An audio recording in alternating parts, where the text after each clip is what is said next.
Well, hello, my dear friends, and welcome back to Road to Vostok. Welcome back to the greatest survival shooter ever made. Ever made indeed. We have such a fantastic setup here. I am getting so cozy. So cozy.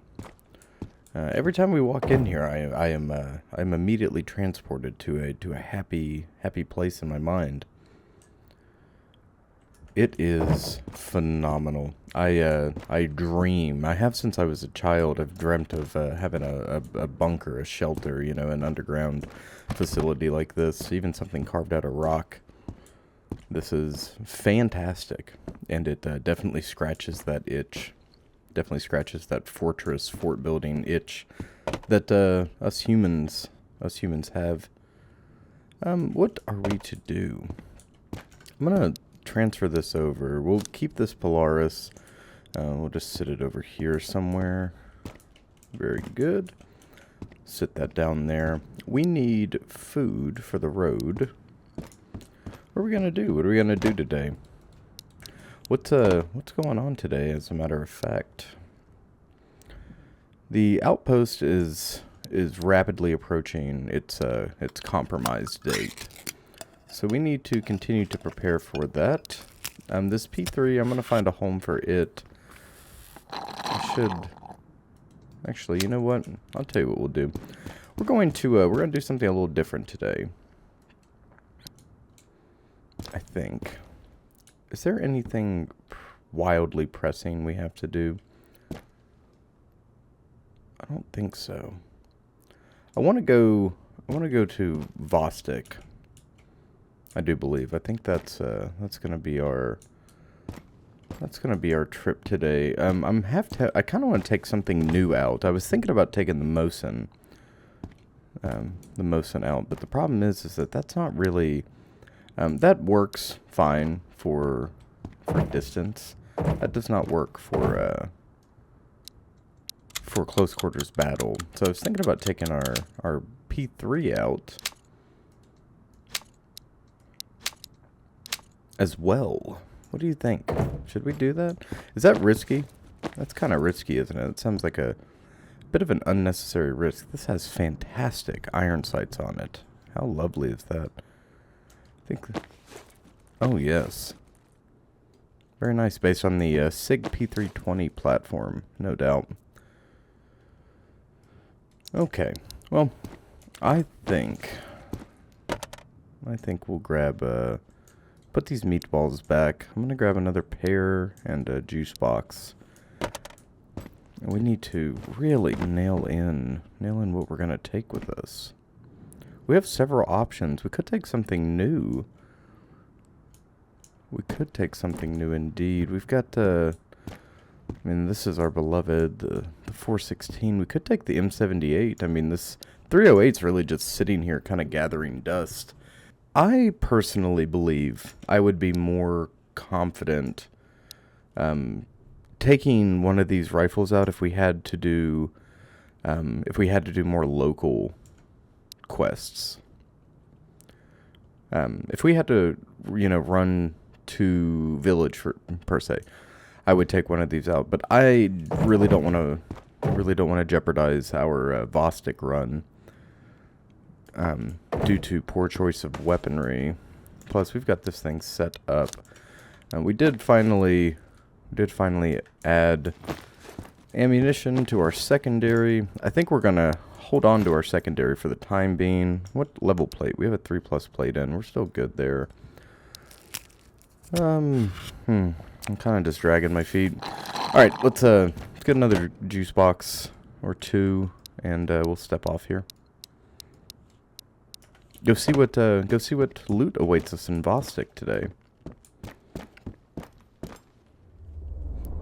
We canonically live in Vostok. Essentially, we may stay at the outpost, but we live in Vostok. We live for Vostok. That is for certain. Hello, hello, hello. What do you have? 1600 for that.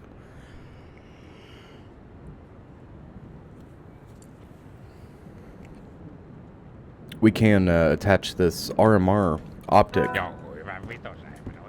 to the P3 series pistol, giving us that additional edge, more precision shooting. Precision shooting is really your. It's really the most important facet of combat shooting, right? It's putting the rounds on target accurately, putting the rounds in the in your kill boxes, like your T-square and your A-zone and shit, you know? You want to be able to point shoot, and these irons are fantastic, admittedly, but having that, so aim small, miss small is the concept that is constantly talked about, and it makes sense when you condense it down to your field of view, right? You condense your field of view down into this optic, and you put this little dot on someone's chest or whatever it happens to be. Even this optic is a good example. EOTech's fantastic at the aim small, miss small, sub MOA and etc. One MOA concept. But you put this on someone's chest, right, from a distance, and you're guaranteed to hit within the reticule, regardless. Even here, you see the cross itself. You're guaranteed to hit within the cross. Granted, this is zeroed and whatnot, so it really gives you a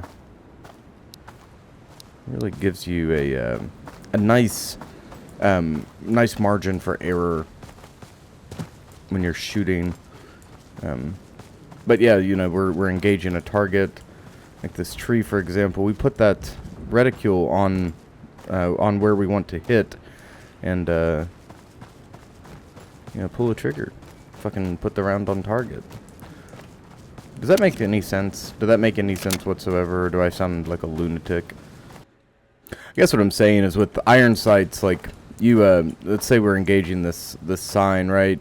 I have a very I have no assistance, right? It's either I'm a good shooter or I'm not. I can effectively utilize my iron sights to defeat a threat, whereas with a red dot or an optic like this, I have a lot more defined margins of error, and it helps me like condense my field of view, my actual eyeballs, down into the frame of the optic itself, or the scope, whatever you happen to be using, and that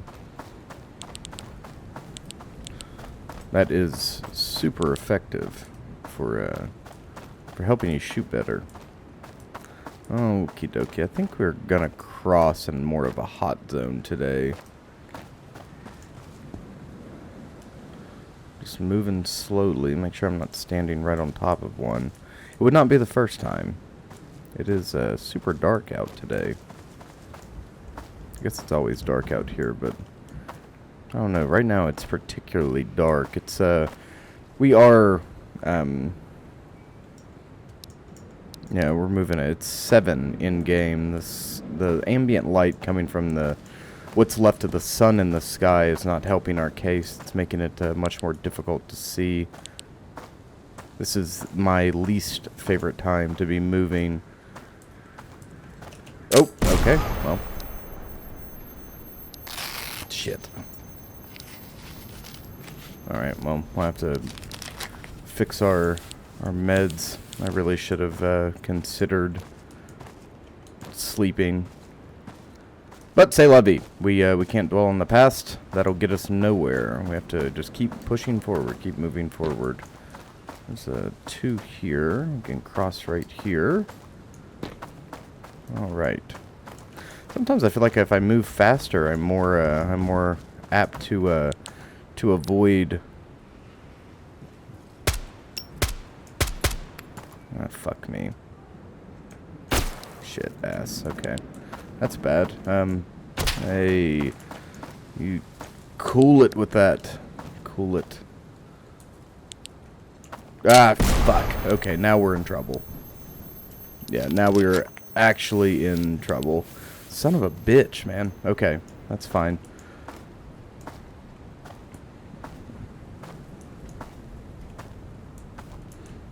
Okay, we've got to figure some shit out and figure it out quickly. I'm gonna go get hardcover at this boulder. Yeah, we'll stop right here. There's a tower up ahead. I don't know if there's anybody in this tower. So sorry for that disastrous opening run. We're bound to have one, and I think that's okay. I really, really am kicking myself in the ass. I wanted to get the episode started, and instead of doing what we're comfortable doing, I had us fucking move at night.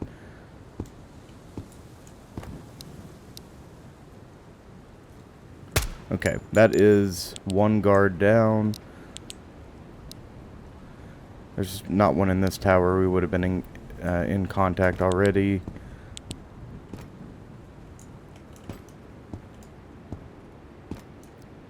This looks pretty clean. God, I can't see a fucking thing. I know you guys can't see shit. It's probably so fucking disorienting. I apologize. Alright. Now the moon's coming out, which is going to help us tremendously. There's that brief moment in between sunrise or sunset and moonrise. True night. That's it's so nutty. So dark. Pitch black almost. Which we're lucky in Vostok because we are given such a clear moon every night. This is not the case for most movements at night. Unfortunately, you only get 1 day of pure 100% visibility per month when you're actually dealing with the moon phases. We are extremely lucky. So finally, we got it on through to Vostok. Jesus fucking Christ. That was awful. That was really bad. We'll be mindful moving forward and trying to catch that time. I'll just force us to sleep. See, the moon's high in the sky now. We have great visibility. Everything's back to normal. The stars are aligned. And we have an update from our dear friend Auntie, who has come out and stated what's going to be present in the second build, which is titled Nomads. It is a shocking amount of stuff, and the dev has decided to take some personal time, which I am a massive proponent of doing. I totally agree with that. Couldn't agree more. So nothing until the end of May, but he has outsourced a bunch of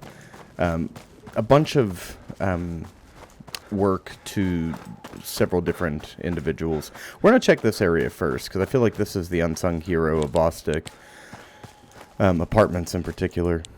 But Auntie has searched or outsourced some work to various contractors, and they're going to continue the work in his during his absence, his vacation period. And we're going to get a new playable faction called the Nomads. And he specifically states that he doesn't feel right now like there's a in the game as of now, as of present, we kind of feel like the main character, not just a random trespasser, which I think goes both ways. I feel pretty subject to the world of Vostok at any given time. I feel maybe not. Here's the thing. I feel like I am the focus of attention for everybody. I don't feel like a main character necessarily, but in order to mitigate that, Auntie is introducing new factions and introducing a faction that will, or what is it, interfaction combat, right? So on top of that, I know I'm butchering this explanation, but on top of factions fighting each other, they're also going to get more distinct combat patterns, right? So right now the AI is pretty basic, and they all follow the same script, even though the military and the Frontex guys, the border guards, shoot more accurately than the bandits. They're still the same AI, and right now he says that the AI is extremely computational heavy. Oh shit! Nice. It's really heavy on the CPU because it's a physics-based equation for the AI's behavior model. So that's getting updated and changed and switched around and whatnot. And we're going to see different behavior patterns moving forward. The nomads have a boss in the lore, and he'll act as a quest giver in certain scenarios. There's also going to be tweaks to the gameplay loop again to make us feel a lot more vulnerable. I think a lot more like a random stalker, a trespasser, as Auntie says, rather than this gung-ho bandit killer. More emphasis on the world itself and less emphasis on the indiscriminate murder that you see here. I mean, we really are just collecting gear, even though it feels great, and I have no complaints whatsoever as of right now. We're gonna get better and more detailed stuff. So it's gonna turn into even more of a hardcore survival sim, thankfully. And then Auntie talked briefly about the fourth build, which is Gunslinger, and he also expressed that it's intentionally vague, like what we see versus what he has in the works and written down otherwise. It's intentionally vague. There is some disconnect there, but he talked about an overhauled weapon system and 50 custom modeled weapons, 50 additional custom modeled weapons for Vostok. So much. There's so much to be looking forward to, and if all goes well, he said that by the end of the year, we will have a totally different product than the one that we're accustomed to playing, and I'm really excited. I'm really excited to see where it goes, because I mean this is challenging. Don't get me wrong; it scratches every itch I've ever looked for in a in a comprehensive single player experience. It does everything it does really well, and it may be simple overall, but it's not that simple. We live in a culture, in a society, at least here in the States, where like to call something simple it's become a negative thing. There's a negative connotation attached to calling something simple, like because you think of simpleton, but it's not a negative thing. Because the mechanic is simple doesn't make it bad. Less is more oftentimes, and I feel like Vostok really expresses that with this particular build. I mean, it is giving you a working product with several mechanics and done all of them extremely well. Particularly the looting and the base crafting system. And in my opinion, I love the combat. I think the combat feels great. I can't wait to see it get expanded upon, which we know is coming. So I am so unbelievably stoked. I will be here every step of the way.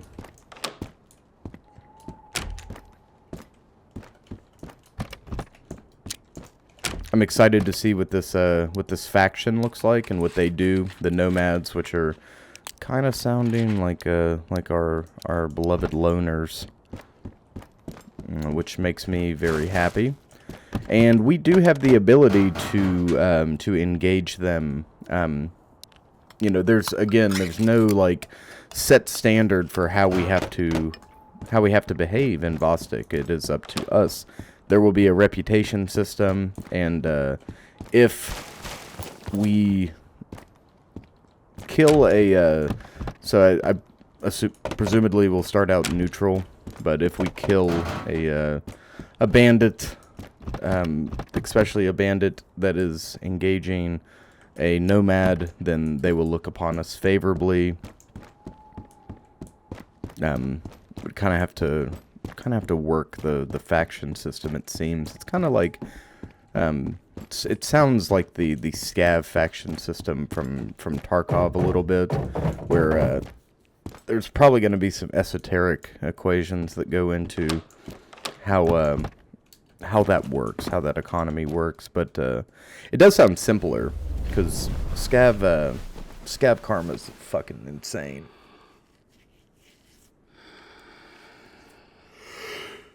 Oh, man. Alright, we slept for 6 hours. What time? 05. That's good. At least we caught daybreak.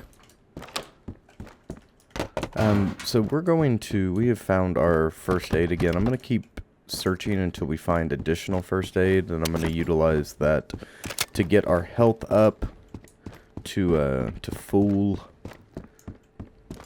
Fingers crossed we run into some, and we're just gonna following that. We'll start honing in on the special crates. It's definitely movers up ahead. I guess we should be on the lookout for a Narva too, shouldn't we? Very good. We are taking the fight to the enemy.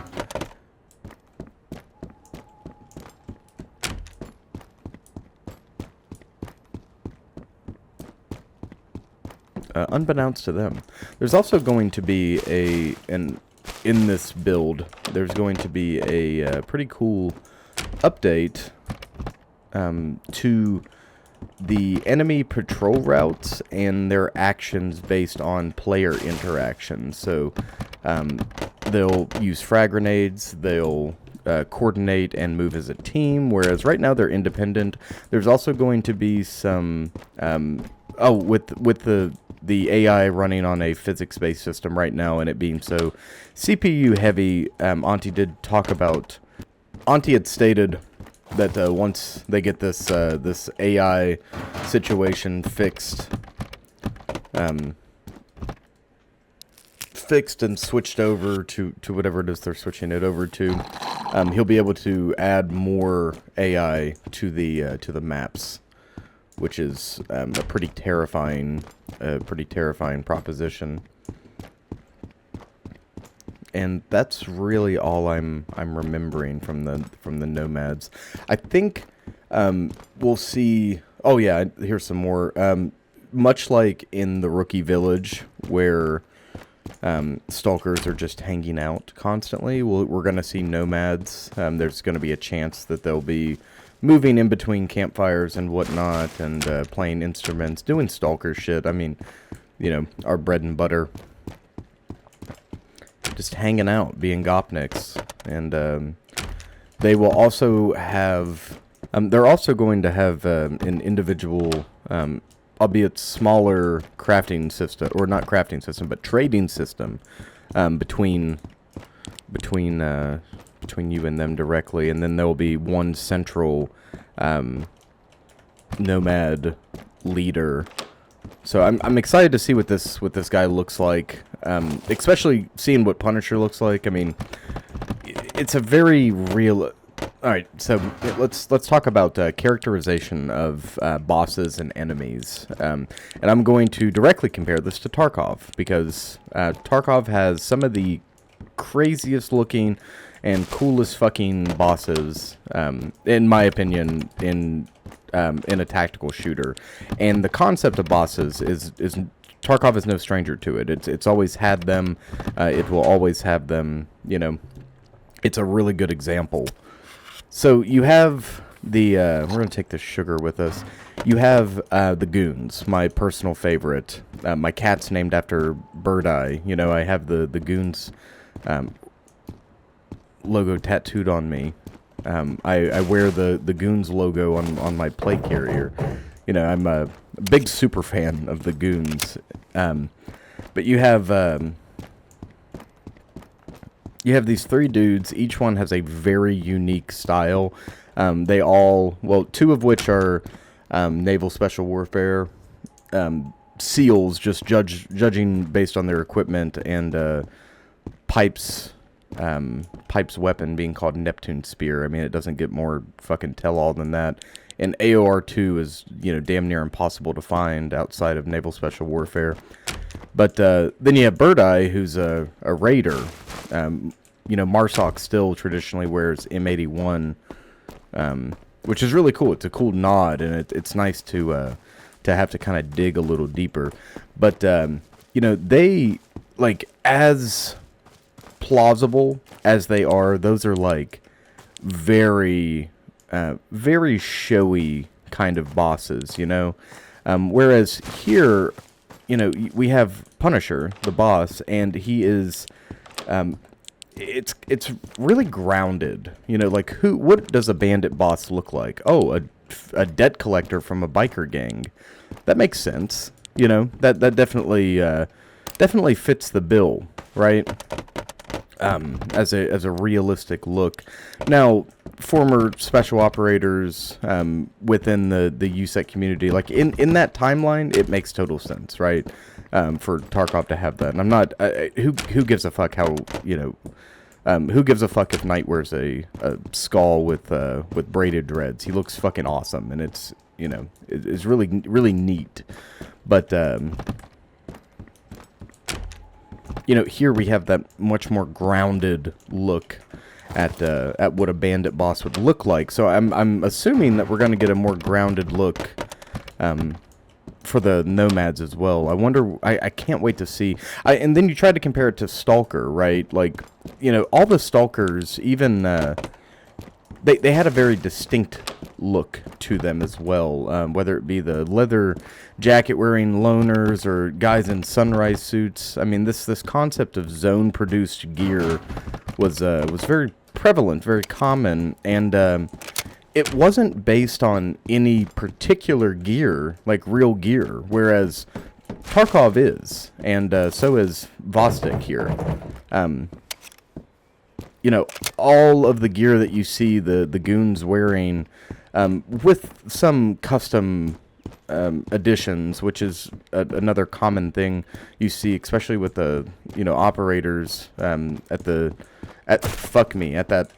level, is customized gear, because, you know, not everyone makes exactly what you need for mission. And anyways, I am excited to see where it's gonna go, what it's gonna look like. You know, what the Nomad is going to look like here, because I can guesstimate what, you know, Finsoft is gonna look like. I could rip a picture right now from online. Now I understand why the Border Guard has their look. And Auntie had also talked in this dev blog about switching the character models. They're currently being reworked. So instead of having like the 4 standard models we have and then the one boss, we're going to have unique models for everybody to give it that more apocalyptic feel, as well as a, you know, give it more dimension, give more depth to. Oh, fuck me. Okay, I'm just gonna reload, crossing the threshold. To give more dimension to the AI, the bandits that we're fighting, and the military, etc. And that's pretty badass. I can't wait to see what they come up with. What the ideas look like. I'm hoping we see variations in kit and whatnot. That's what makes people so unique. That's the cool thing about characterizing your NPCs is if you give, like, take here's an example. Take Call of Duty, for example, where you have like this kind of hero worship going on, where you have which I guess it got better in the later renditions, but I'm using Call of Duty as an example, not as a not to make a statement really. But you have like Ghost, for example, who stands out above all else. Even in the more grounded variation, he's still very distinct, right? And in the earlier games, it was the same way. Like Modern Warfare 2 is a good example of like more of a hero shooter with arcadey elements, right? You know, Soap has his mohawk. Price has the really distinct friendly chops. Ghost wears the skull balaclava, but you don't see variation in the oh hell yeah, dude. You don't see a lot of variation in the NPCs, right? I'm gonna eat some of this while we're standing here. I'm gonna take the sugar and yeast with us as well. Now that I know what that can do for us.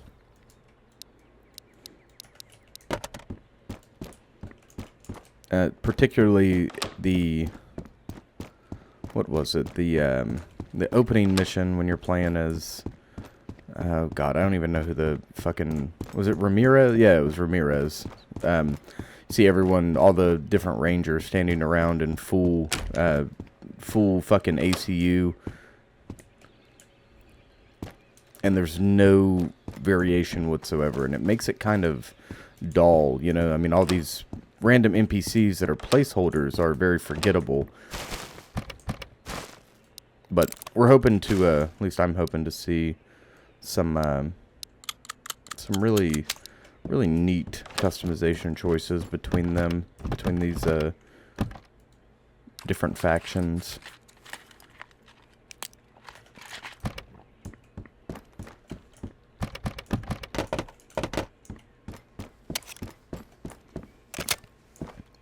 I hope that made sense.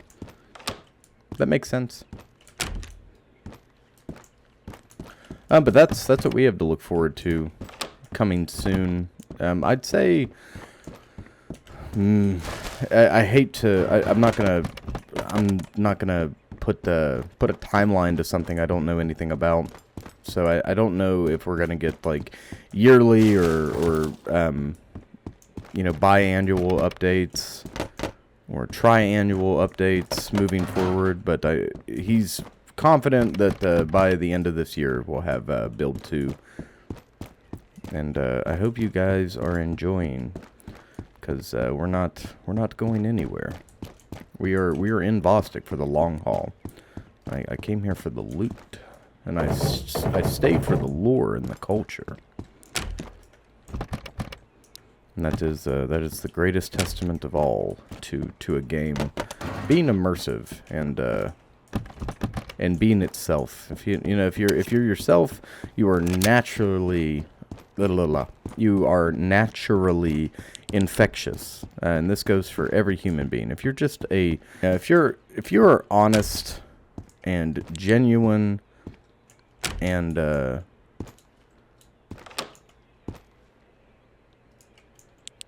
transparent and entirely you know. Not to say that we don't, you know, borrow elements from other people or whatever the fuck. This is not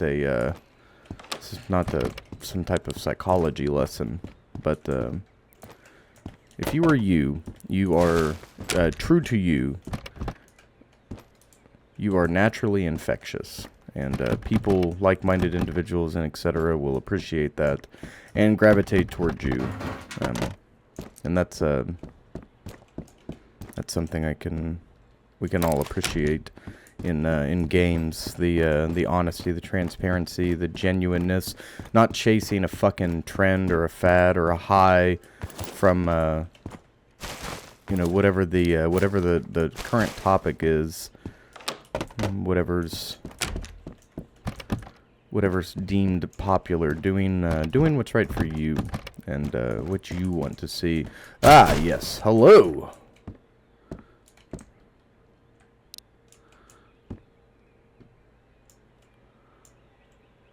Ah, okay. I got your fucking ticket, dude.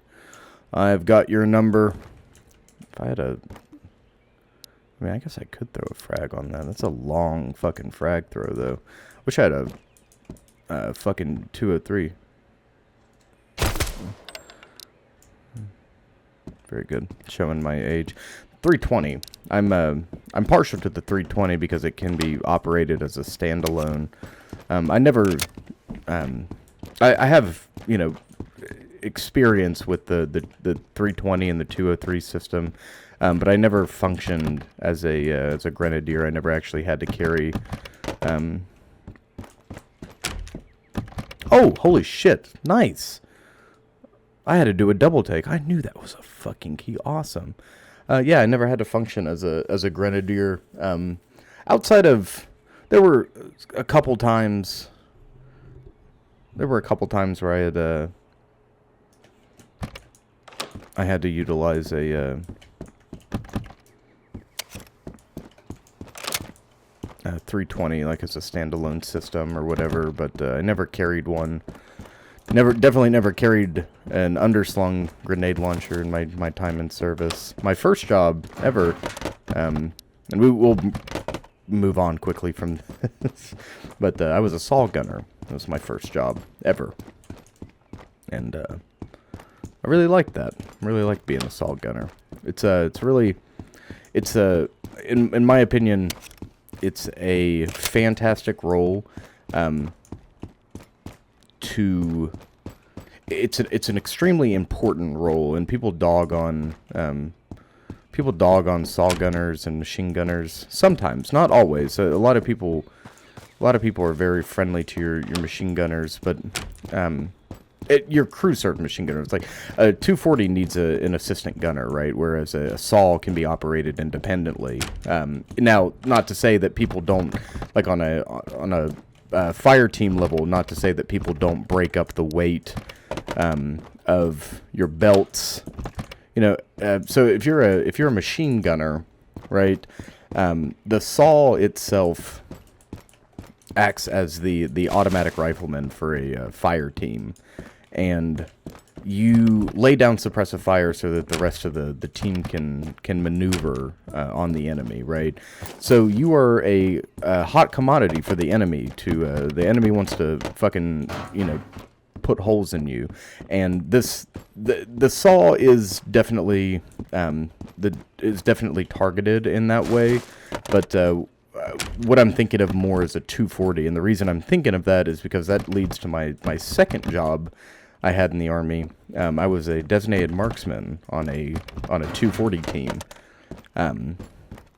So in some units, and I know this isn't the same, there's not a ubiquitous one standard job across, or like way that platoons and your fucking your fire teams and squads are set up. But in a weapon squad, at least in the unit I was a part of, you had a designated marksman attached to every gun team. So on the you have a designated marksman attached to the gun team. That was a bust of a special crate. That sucks. Damn. Anyways, so you would have a fucking dude with depending on what your unit had, pretty commonly seen on line units would be the Mark 14, the EBR. Dependent on the group, you'd have different variations of that. The old school polymer M1A was, or M14 was common, up until the like the mid 2000s. I see that asshole. Okay, he's across the way. Some units still carried the old polymer stock, Schugert Special. And then, oh man, some units, particularly Did I take one? No, I didn't. Where the fuck is this shooter?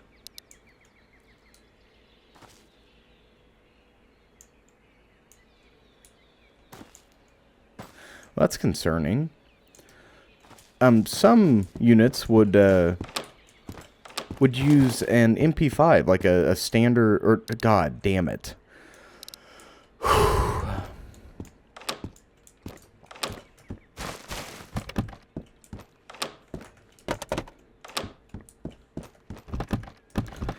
Some units use an M16.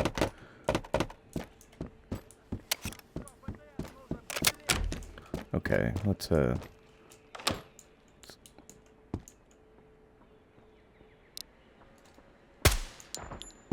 Alright, cool. Well, that's a dead guy. And that's what we like to see.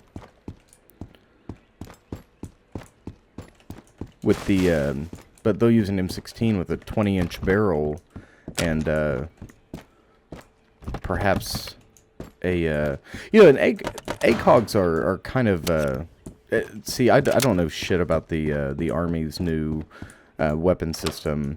And I honestly know nothing about the SIG Spear. I'm not up to date. I really don't give a fuck. And I don't understand. I'm not familiar with any of the new systems in place or any of it. I have very limited knowledge on it.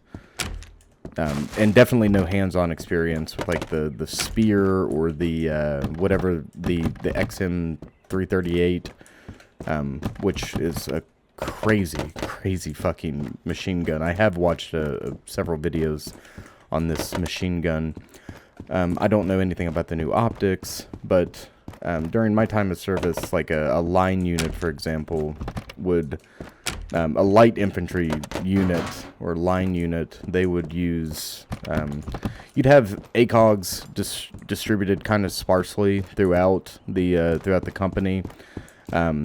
Generally, your team leaders and squad leaders would have an ACOG. Sometimes they would also have a 203. It just depended on the company. And then your designated marksman, like I said, you'd have the 240, the SAW, and then in other companies you see stuff like the Mark 46 or Mark 48. Which is a variation, special operations variation. One's chambered in 5.56, the other's chambered in 7.62 by 51, which it's essentially the Army's answer.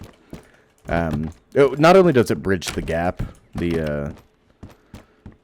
not only does it bridge the gap between the 240, which, I don't know if any of you've ever fucked around with the 240, it's about 40 pounds, and that's on the Bravo variant. It's like 37 pounds, and then, or 34 pounds, something ridiculous. And then you have the light variant, which cuts that down to 28 pounds, I think. Something or other. I don't remember. I barely remember my weight distributions in my head. I'm getting old. It's been a long time. It's been a long time, and now I look at shit now related to the Army, and I feel like so out of touch. It's such a jump in technology. It feels between my time in service and now. I feel, I don't know, kind of like left behind. It's like an alien feeling when I look at some of the shit that that regular infantry is utilizing, you know.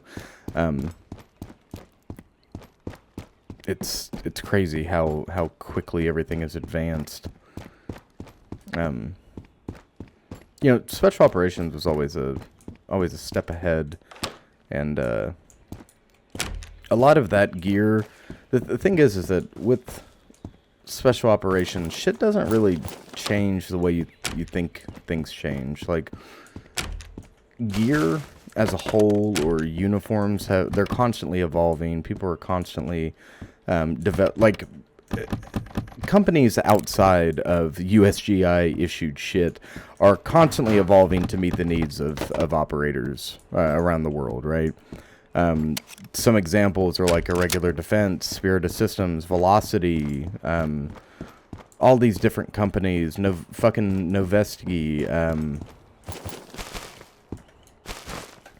EOTech, Aimpoint, they're all working in conjunction with operators, both current and former, and, trying to make things for the needs of the individual modern operator, right?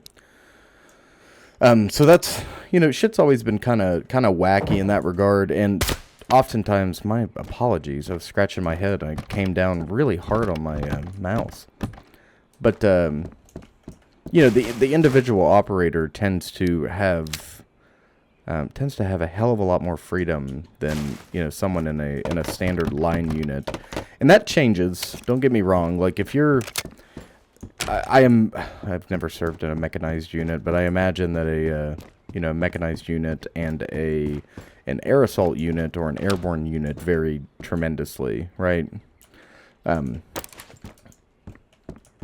Or like an infantry guard unit and an active guard unit are extremely different, or a shitbag company versus a high-speed company,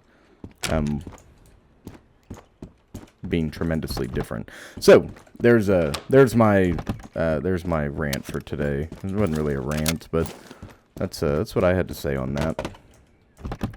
Talking about everything and nothing at the same time. It's an observer monk's specialty. Okay. I'm gonna continue on here. Still looking for green crates. I can stop looting everything now.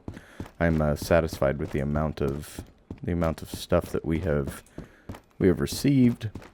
We do have some goodies, nothing super crazy that I'm not terribly excited about any of the gear we have. We're still looking for the Scramma 240.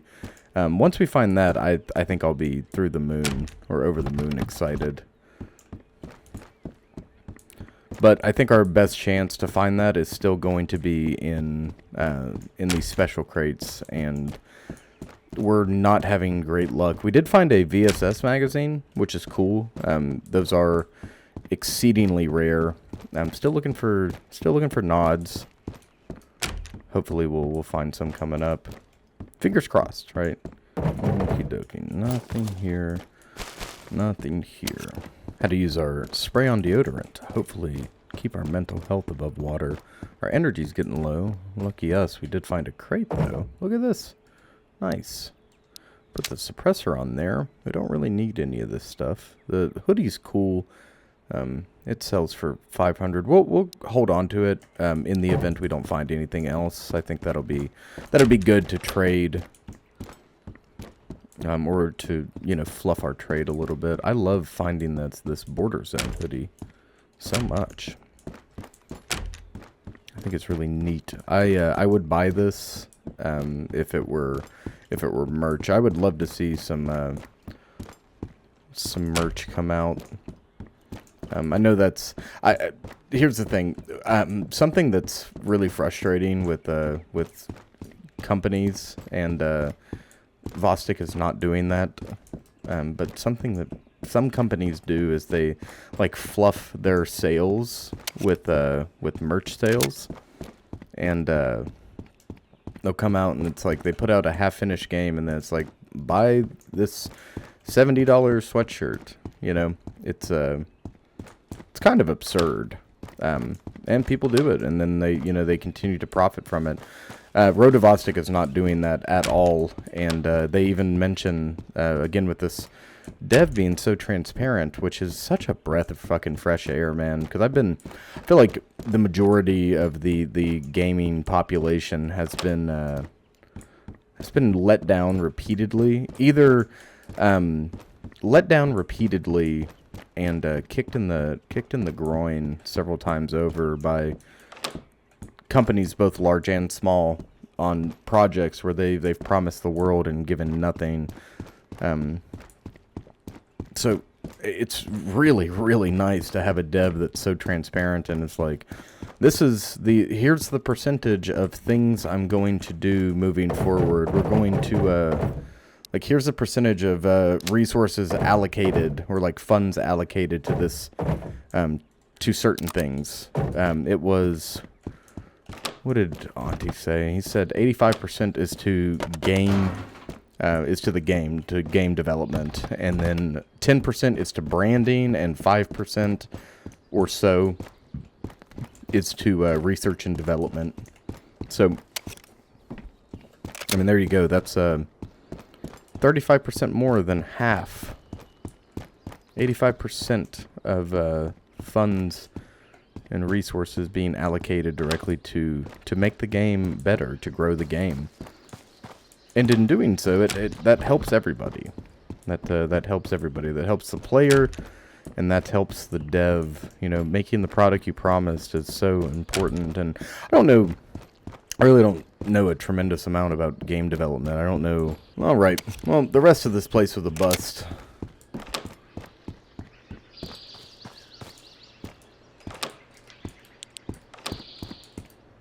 Moving upstairs. Yeah, there's just so much shit planned for Vostok. It's this is gonna be an insane looking game at the end. Not even looking. I mean, it's gonna be an insane game. Like it's got that. It's got the. it's got Sisu. She's.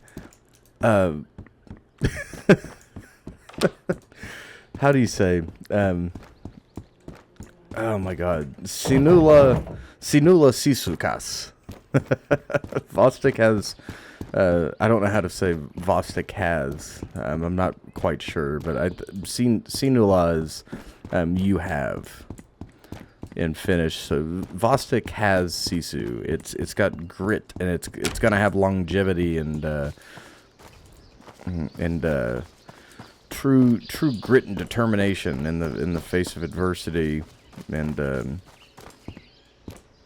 don't even know. There's not really. Well, I'm also I'm struggling to get the fucking words out. But there's just there's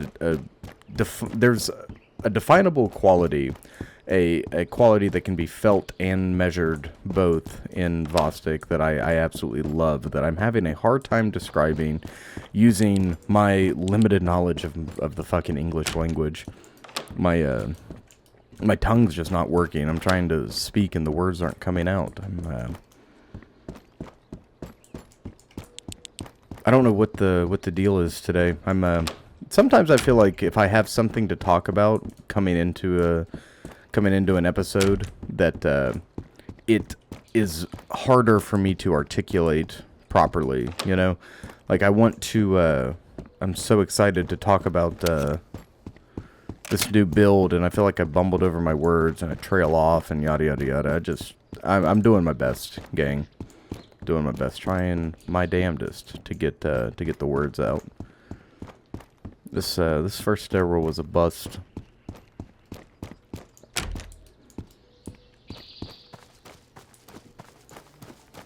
Oh, shit. Now move on over.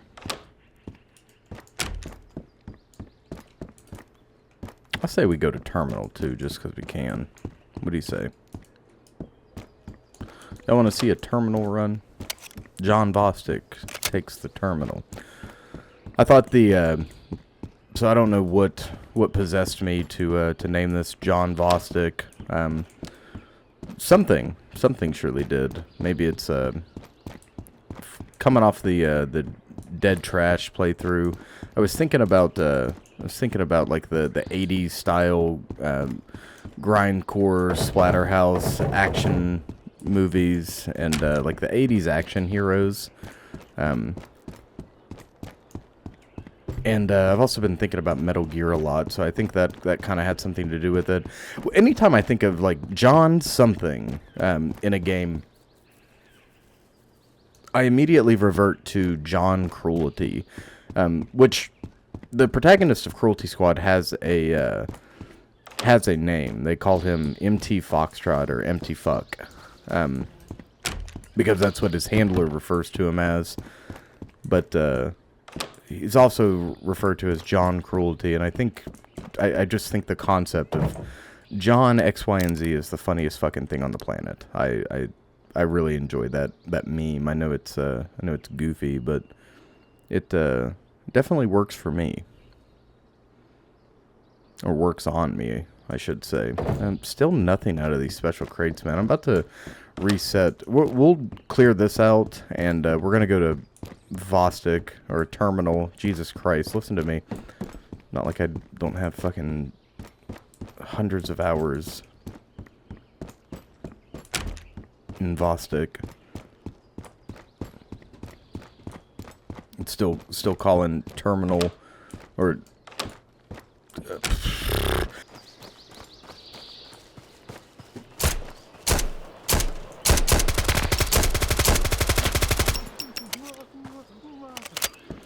okay, that was bad. That was really bad. I didn't see that. Absolutely didn't see that guy. So running around here at daytime is just as dangerous. I think some of that adrenaline definitely, oh shit, definitely woke me up a little bit. God bless America, dude. These guys are all over the place.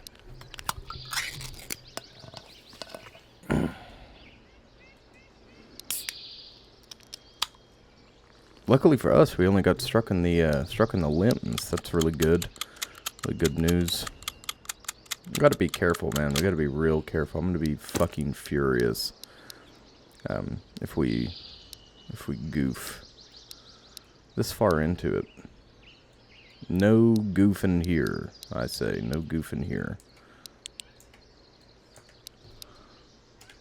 Alright, I'm going to get everything organized, check their hydration levels. They're pretty good.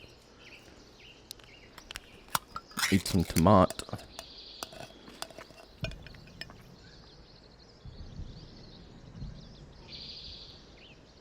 Alright, what else do we need to do before we step off? Is there anything we need to do?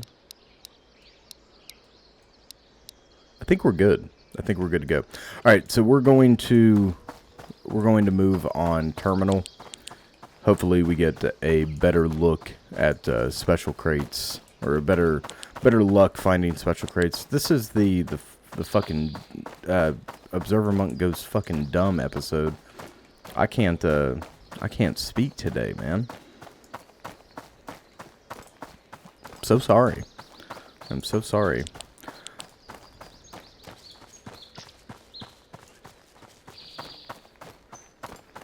I'm gonna check these crates while we're here. Okay. Military crates are they are just they are so hit or miss. It's not even funny.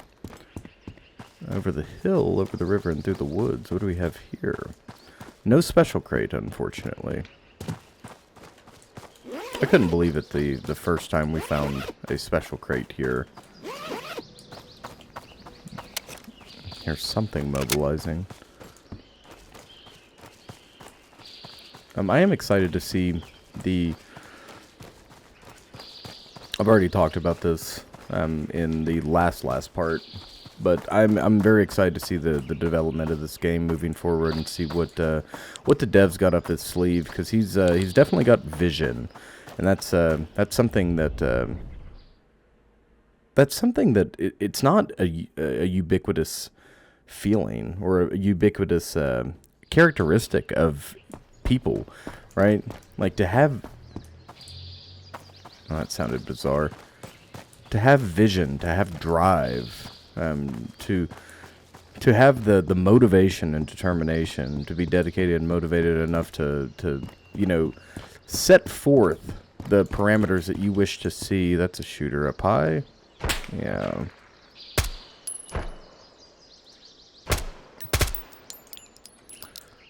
And to set that plan in motion, to draw the plan from scratch and to set it in motion, that's that's really impressive for the average bear, you know. And a lot of game devs don't do that. A lot of people are, you know, they may be like a really stupendous coder, but they have no artistic vision or no creative bone in their body, and it's not their fault. I mean, some people just don't. And you know, this dev seems extremely well-rounded in that regard.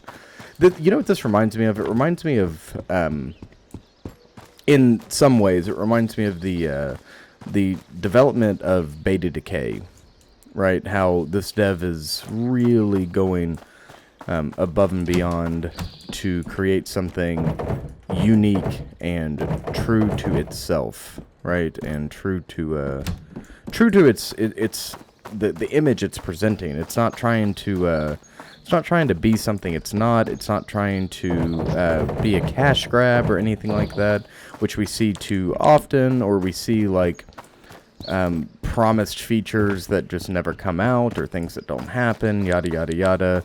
The game industry in the past, with the fucking pay to win and subscription shooter close.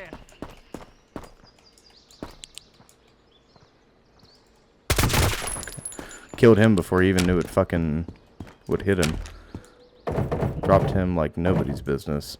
Let's get rid of you. Put you up here. Nice. Alright.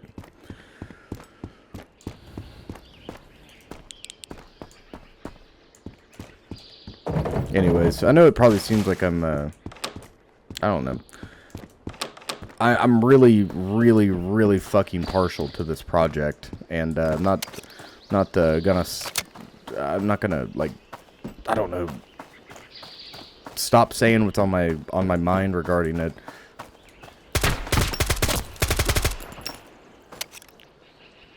That could have been bad. I really think it deserves recognition. I think it deserves all the praise it gets. And I do not feel like this with many titles, especially over the years, man. Like I said, I've been just like everybody else. I've been fucking picked up and chewed up and spit out by a bunch of different fucking projects that you know, promised the world and gave nothing in return. And it's nice to. It's just nice for the. It's nice to see something coming to fruition. And Beta Decay is another project that I would love to play on the channel when that's ready. I cannot wait at all to see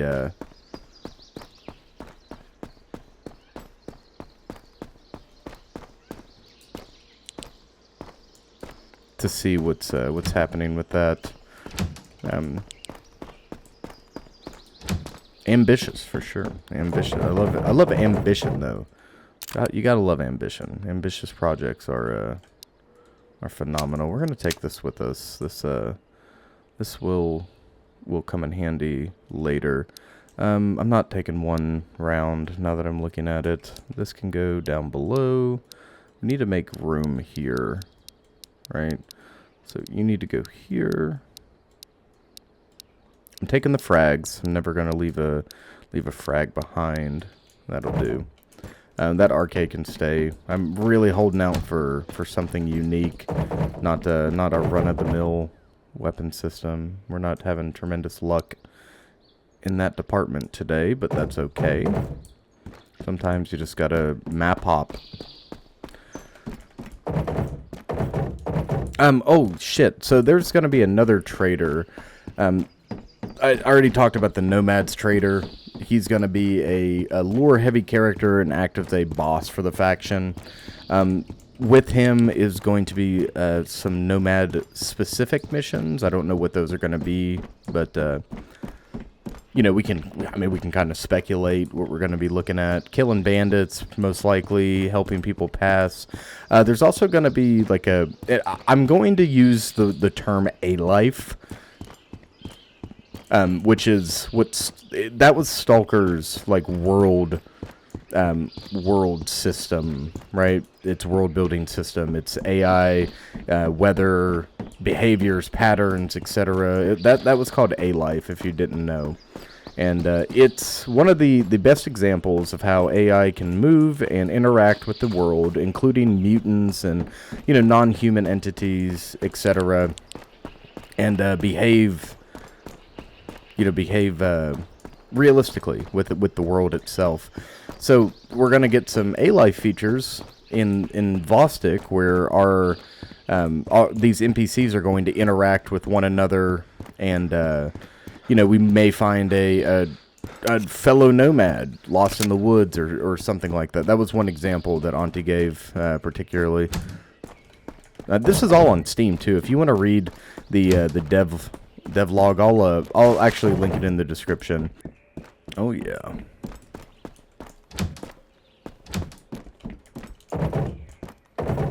Aha, yes. Ah, Jesus Christ. Show your fucking head. Show your fucking head. Oh, man. Okay. Okie dokie. Okie dokie. Well, I've had enough, please. I would like to go home now. Please let me go home. I'll go home now.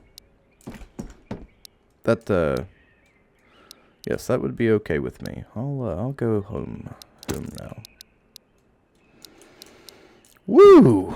Holy shit. Well, good morning. Good morning to me. Huh. Ain't that some shit? You sneaky little bastards. Sneaky bastards. Hey, check it out. That's our first P3 kill. Look at that. Right in the fucking neck. Damn. He's not gonna survive that. I don't give a fuck if it's a hollow point or a ball round. You're not going to survive that shot to the trachea. Dead? I'm fairly certain there's another guy out here. I'm not positive. Okay.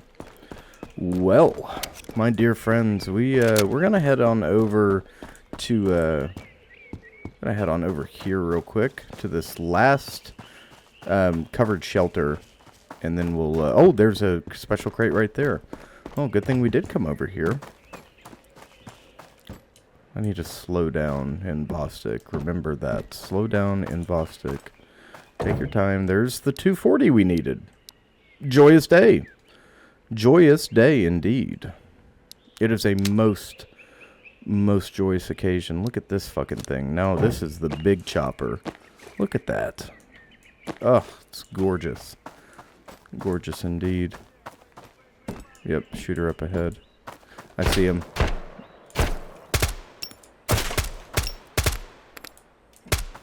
Sorry about that. I couldn't get my finger to do anything but pull the trigger, essentially. Oh, there he is. He's running on us.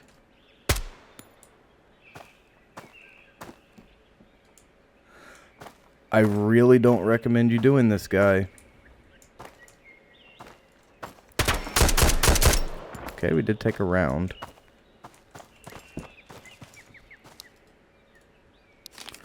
That's okay, though. We'll just heal up like nothing happened. Heal up. We'll eat and drink before we cross into the zone here. Cross back into apartments. We're gonna check over here for a special crate. I don't know if there's anything out in the woods. I don't think we've ever explicitly gone out there.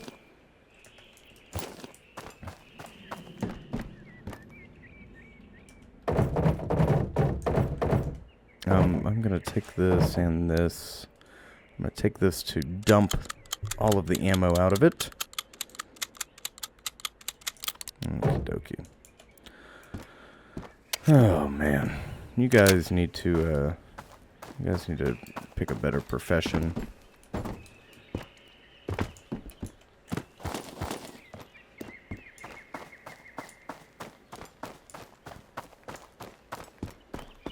All right, we're going to go ahead and step back off.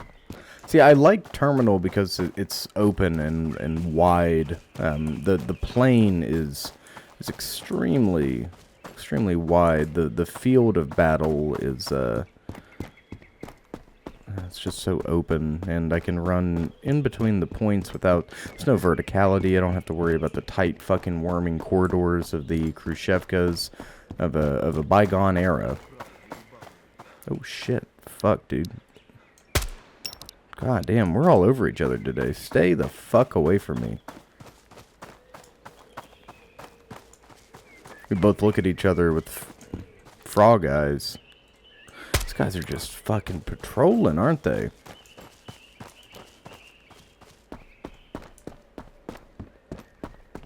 It's easy to, it's definitely easy to miss these guys. If you're not actively looking, because they, you know, they just carry about, carry on with their, on their merry way.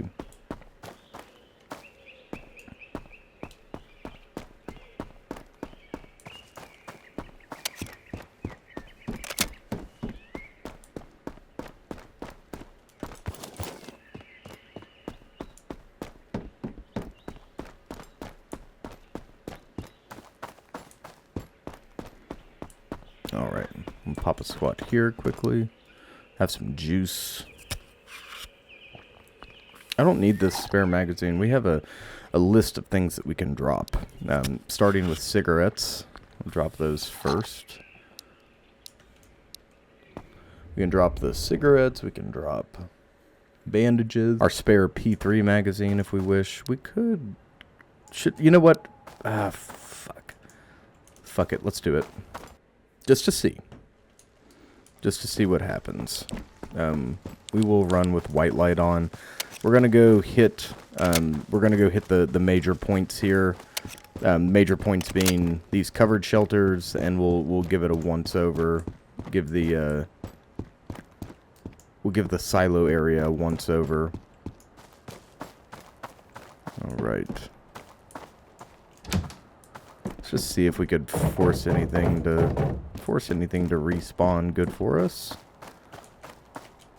There's always a chance. The chance is never zero.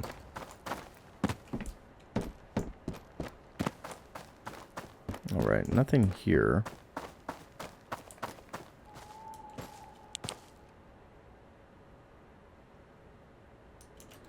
Okay, still good. Still good moving forward.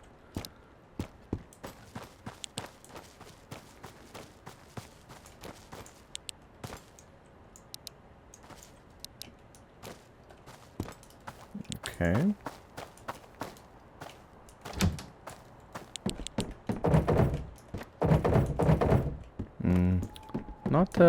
Not super confident right now about finding goodies. Yeah, it definitely doesn't feel great right now. I must be honest. Okay, there are shooters up ahead. That's good to know. I'm gonna stop here actually and pack this spare magazine.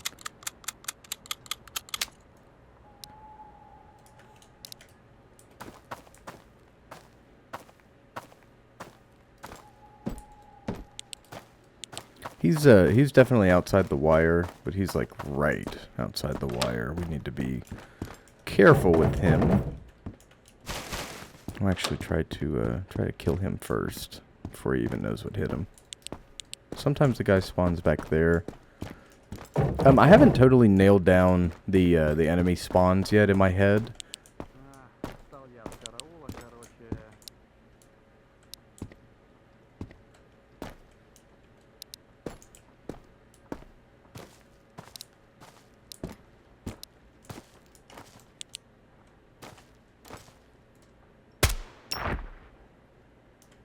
That's one. I don't think he was alone.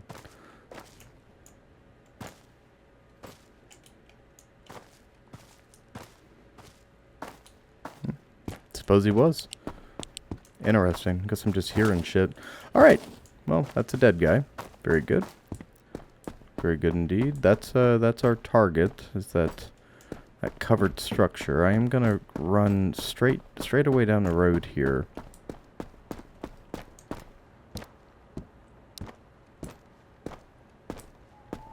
Doing a quick scan as we walk. I'll cross over here into this area.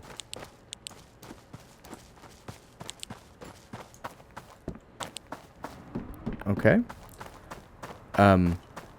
You've got to be fucking kidding me. Okay.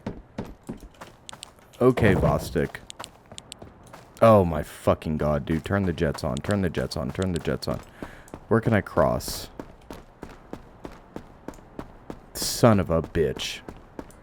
That, my dear friends, is a BTR.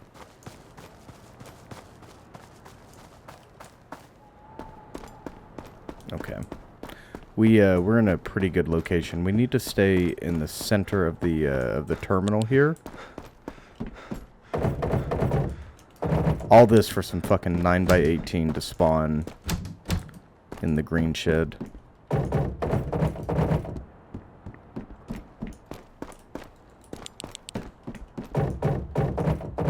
Alright, well, fuck me with a brick.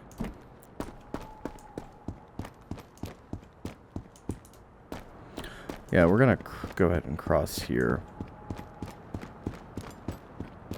Keep our op tempo up, like way the fuck up. You can hear hear them squeal to a stop, which I know they're not like actively looking for me. Where are you?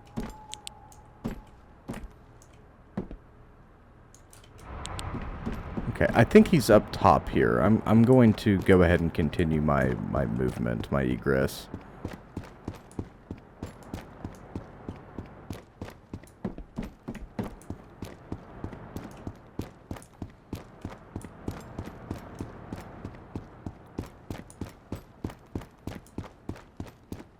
Hey, there's the Pleiades.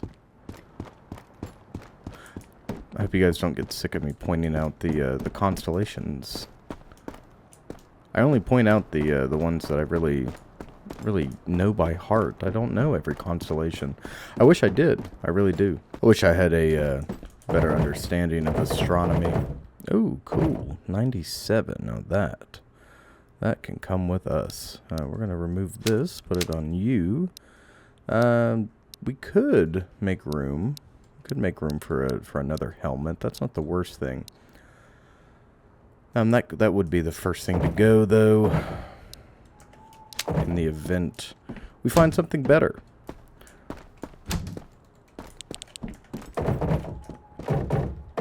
Alas, this is not DayZ, and we cannot fix our helmets with epoxy. There's not even any epoxy to fix them with. This was a total bust coming back to terminal. Total bust, and a dangerous one at that. So we're gonna go ahead and skedaddle. I'm not gonna bother with the red crates, the Connexes. We're just gonna take off and pray that BTR stays on this side of Vostok. We could fish out here at terminal, which leads me to believe, considering how close this is to an oil terminal, I wonder if there's like a rare polluted fish to be found, like a monster pike or something. You know, that'd be cool and realistic. That's not a like a supernatural element like I joke about all the time here. Okay, eat on up. Eat up, buddy. Alright, time to cross. We'll find some food, check the apartments, do a good once-over of the apartments, and head back. And I might take the...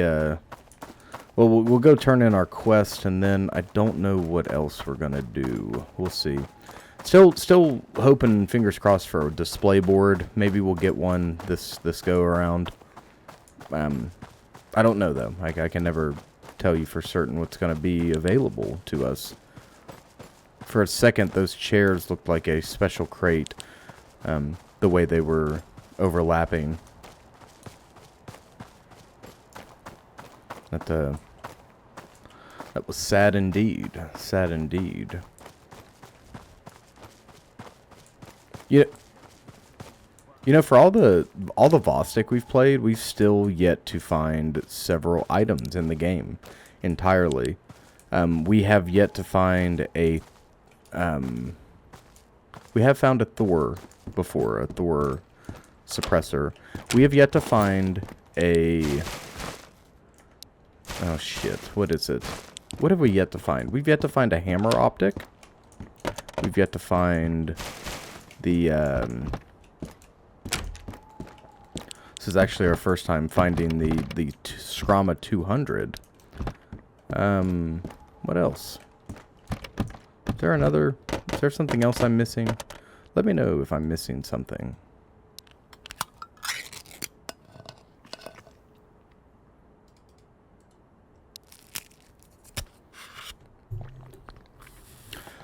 The SVD. We've yet to find an SVD in Vostok.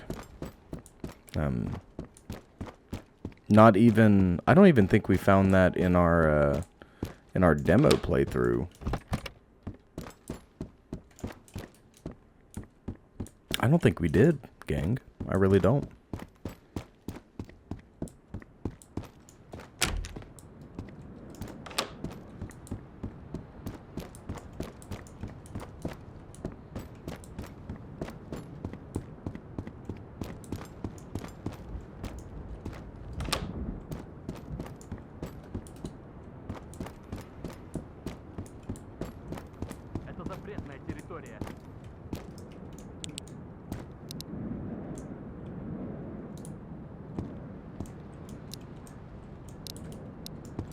Okay.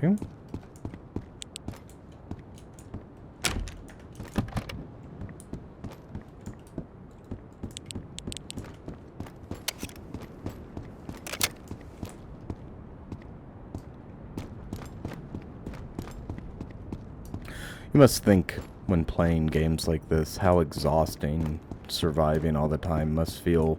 How, if any of you have been to combat... Okay, there's a,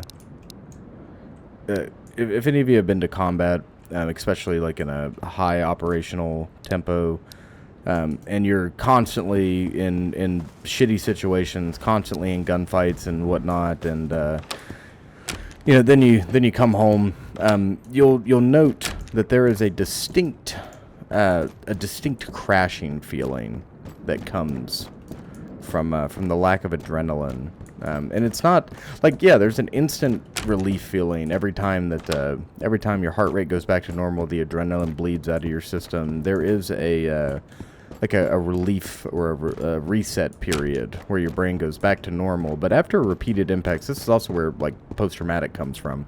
But after repeated impacts like that, your brain just can't handle it anymore, and it causes lasting effects. And you know, things nowadays that people like to poke fun at, or you know, use in the wrong context, or talk about like they're you know, like they're very generalized. Everyone talks about people make jokes about PTSD all the time. The shit's not, you know, it's not funny at all. Shit's really serious, and the you know, the jokes and whatnot, they might not, like, you might not think that they're harmful or that they're hurting, that they might not hurt the individual, but they're hurting the fucking stigma surrounding PTSD as a whole. And it's making shit more, it's making resources and funding for, that's kind of generalized. It is making it more difficult to be taken seriously, people with post-traumatic.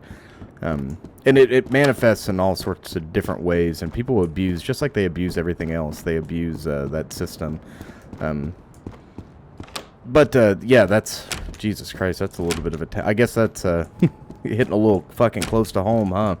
But no, when it comes to combat and stuff like that, you know, your brain's constantly in fight or flight, and it's usually taking the fight route, and you know, it's got some serious, long-lasting impacts on the body and on the brain.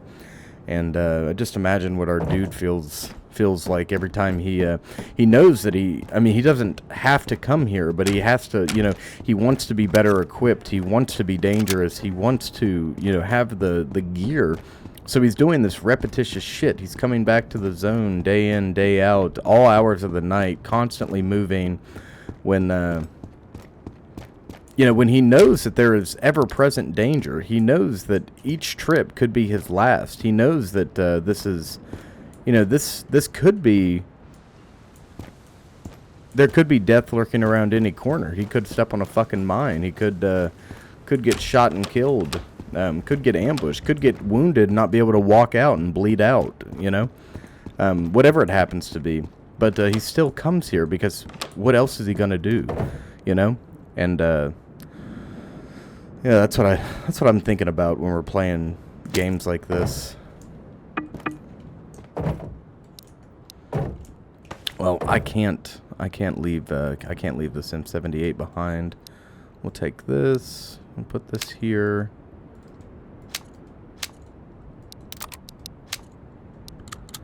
We'll take this with us. Very good. We can... need to clear some space. Alright, cigarettes go. And this magazine, question mark? This yeast. Sugar seems to be more rare, so we are going to hold on to the sugar for sure. What was I doing? Oh yeah, moving the bandages around. M78 comes with us. We can take this. Go ahead and eat the pineapple. We have a can of food to get us across the border, and then we're home, so it's not that big of a deal. I'm going to drop this, unload it, and take all of the goodies out of it. Right? And the reason being is we're going to take this guy back, and he's going to sell for more. And I'm going to... No, I'm not. Alright. Nice. That's great. I'm going to finish off this Khrushchevka, but we're having really good luck. It wouldn't harm us to continue looking, but this is also the danger gap. Like, do we stay longer than we need to, right?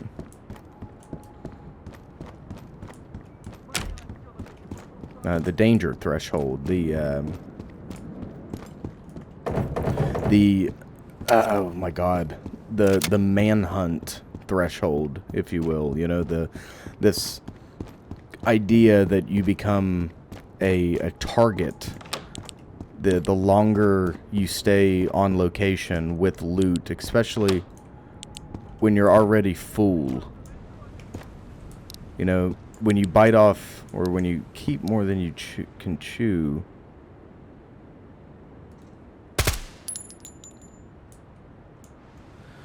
I killed him.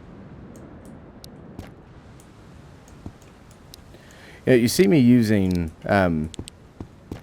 our 416 in fully automatic. And the reason I'm doing that is I can control the bursts from a distance, but you know, oftentimes we run into guys up close here, whether it be around the corner of one of these fucking apartments, or we catch them like right at the doorway, and I don't want to be unprepared.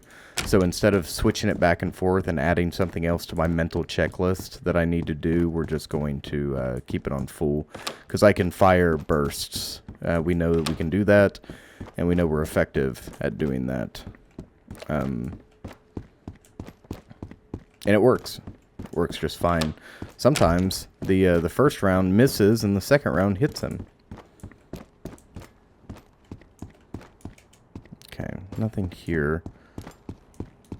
We'll keep running through though and just checking everything, top to bottom.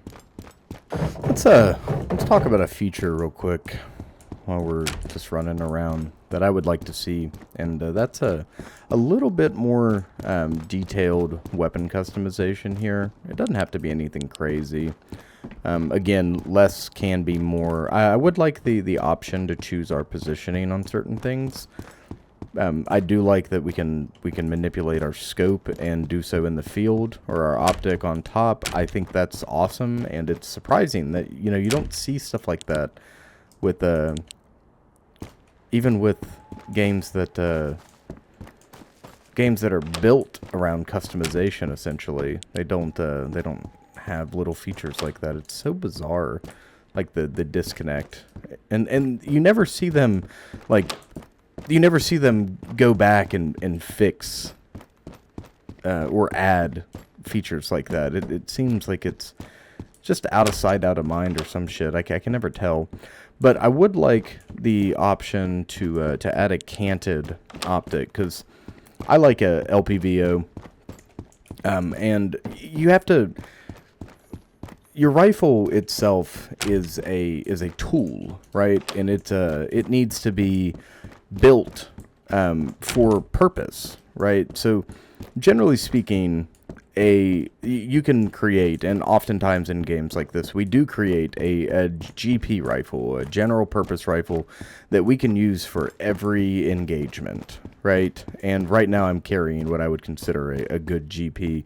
The problem is that with this LPVO on top, I would not run a LPVO by itself in my waking life, in my real life. I would want a canted optic or an optic on top, sitting above on a rail, just so I have that quick transition ability. Now, depending on what I'm doing, I'll either mount it on the top or canted. Just it depends on, but that depends on the situation, the individual mission, and what you need to be doing. Because sometimes, and Vostok's not a good example of this, but I mean, we could run around, like if we were just gonna run village for hell, I can't even say that because I rather have the magnification. But in real life, say we're going to a location like village, we know it's a rural area, but it's semi-urbanized. You have multiple structures, multiple cabins. I would just run a fucking EOTech. Max engagement range is 300 meters in like 2 areas. I would just run a fucking EOTech. But if you're doing a if you're moving through outpost and shit like that, school and outpost specifically, where you've got engagements, you have like 2 major structures, but then you have wide open stretches of highway or wide open fields, then I'd rather have an LPVO to help get us where we need to go. No more room. Damn. That's okay. All these. Oh, yes. A ne'er-do-well. We will send him to the cooker.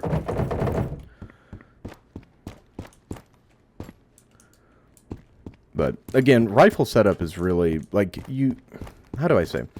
You have a rifle setup is purpose driven, right? And it's built around the needs of the individual shooter, right? Unless you're working at a team, squad, or platoon level.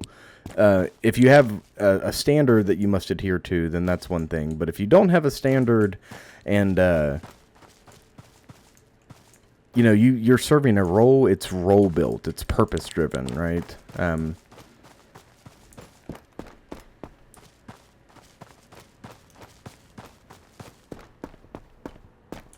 shit.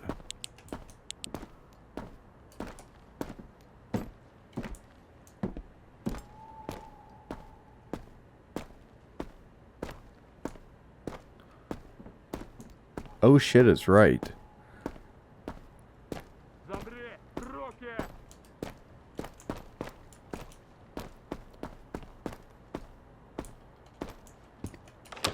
Alright, let's get the fuck out of here before shit gets bad.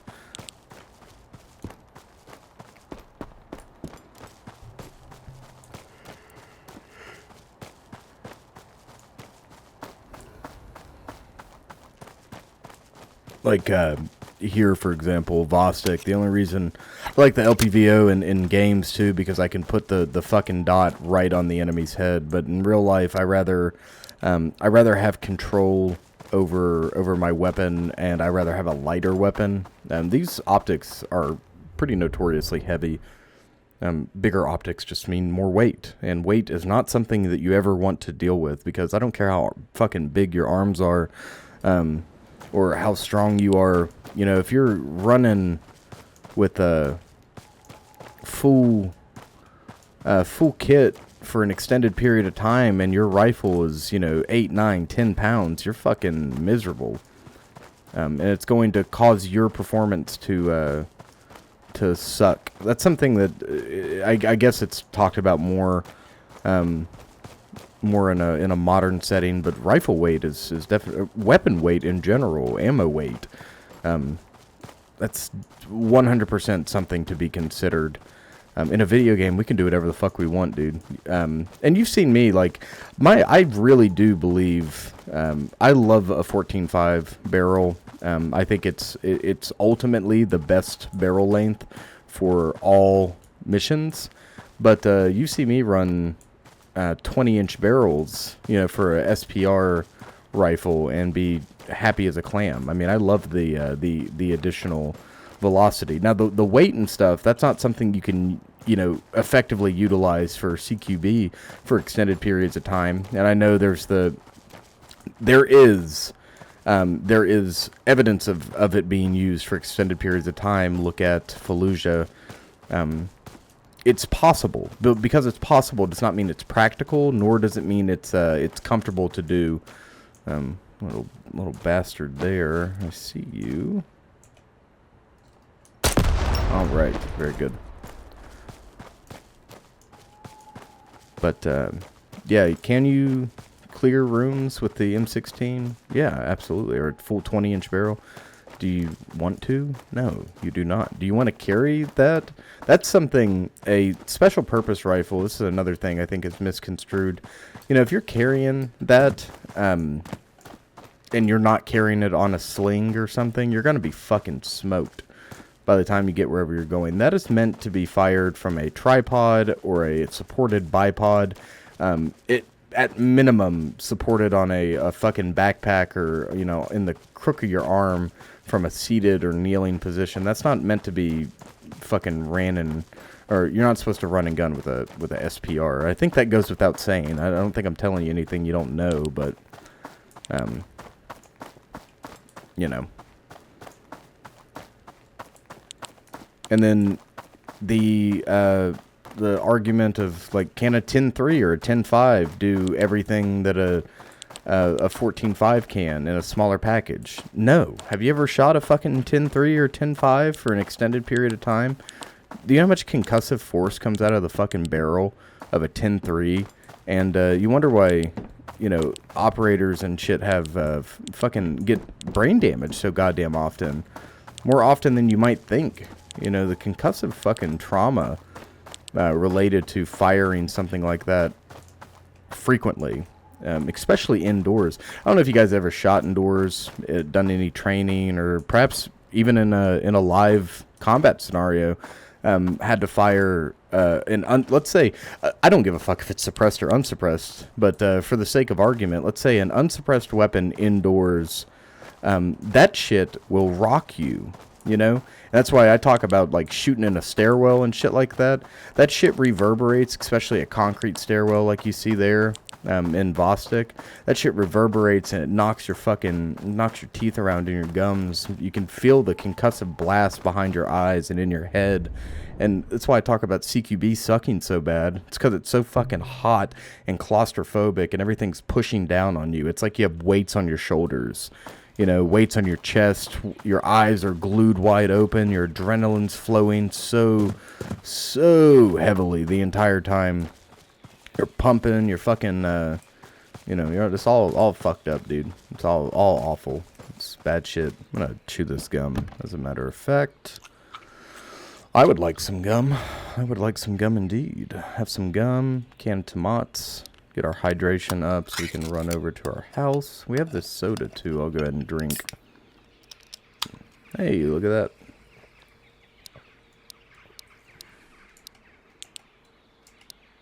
Oh man, we did good work today.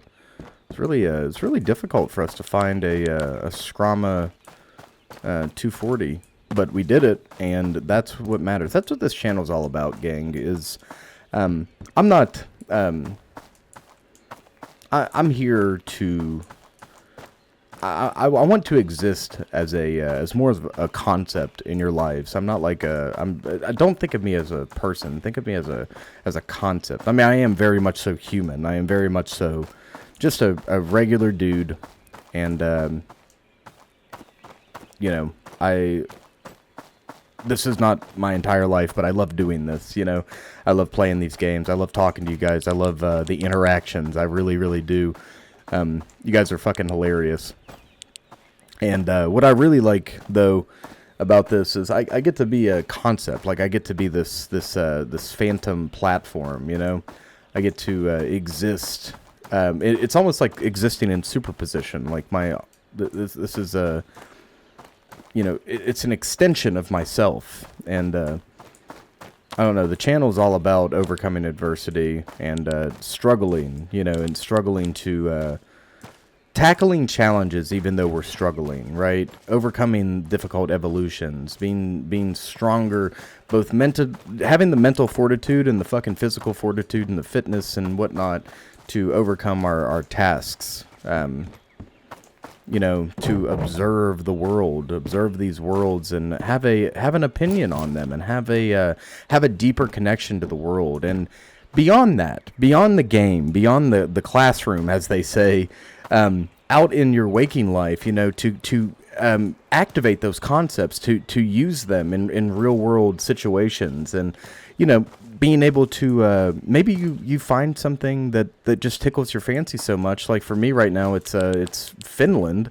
You know, you find something that tickles your fancy, and you start applying it in your real life, and you start, you know, you start craving that knowledge, and you become the sponge that I talk about, soaking up the knowledge. You just can't get enough, and you know, just eating that shit up. And that's what this is all about. And you know, fun first. Obviously, we're definitely having fun. And I know I make it sound so dramatic sometimes, but it is kind of dramatic. It's you can have a bunch of fun here, you know.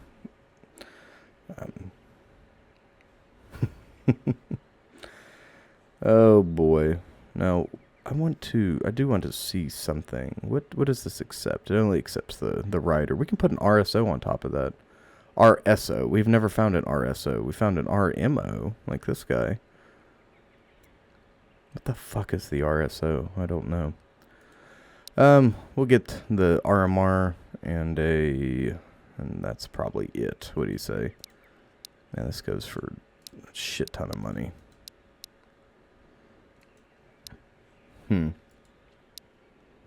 Could get another table. We really don't need another table, though. Field ration. We could get that since it's here. The field ration. I think that'll be fine. Let's go.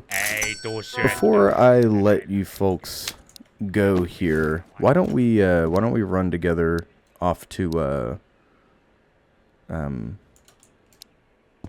the cellar and go loot that. So I'm gonna put up our shit. At least put up the stuff that we intend on keeping. Put this guy over here. The steel pot. I'd like to see more helmets and stuff too. I know that they're kind of rare in general, but I would like to see more. Perhaps we could take. You know what? Hell with it. Let's take this guy out. Let's get him set up.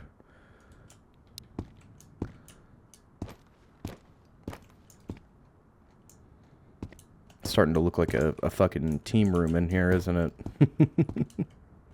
Navy. There's the hybrid. The hybrid should fit. Should fit this, right? Yeah. Perfect. Perfect. Perfect. Perfect. All right, actually, we'll take these with us. We're gonna sell the M4s. I'll sell these, take all this with us. We'll keep this on us. Let's throw our 223 up in here and pack mags. Alright, sweet. Sweet, sweet, sweet. I just don't think I can bring myself to sell the M78s at present. That might change down the road. I don't know. I don't know though. As of right now, I don't really want to get rid of them. So let's take these guys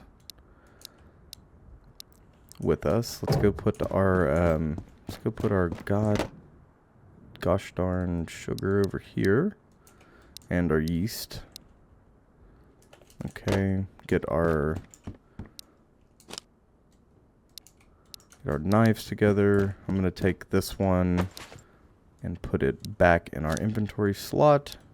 Now that is ours forever. We got to get our meds out. We're gonna do a quick reorganizing. Take no time. Take no time indeed. Alright, this can go with us.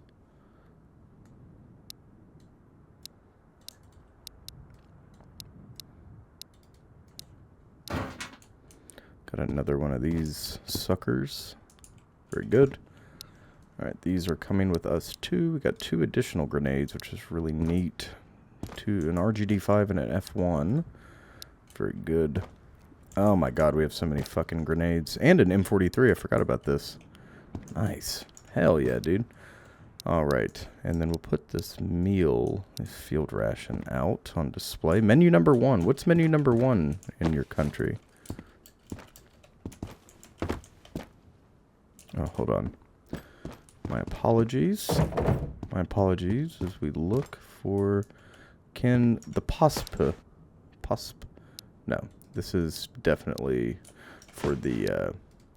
SVD. Remove the hybrid... No. Sorry, remove the voodoo. Put that on here.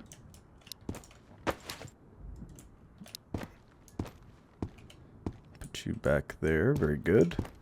Alright, let's go turn our shit in. Look at this guy. Now this is a beast, isn't it?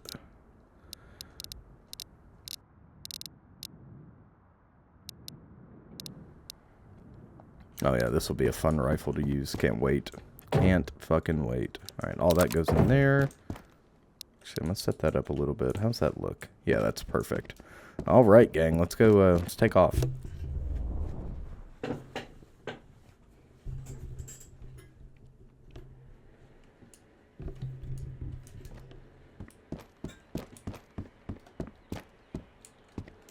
It is a beautiful rifle, isn't it?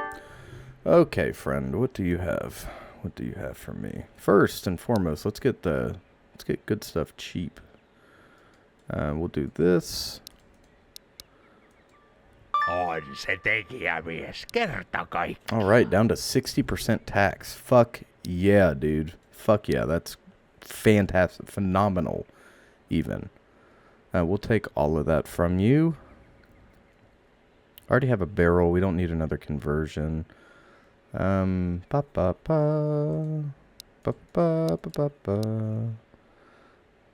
stand for 1,500. It is pretty cool. We have one. We do have one. We don't have an ACOG yet, surprisingly.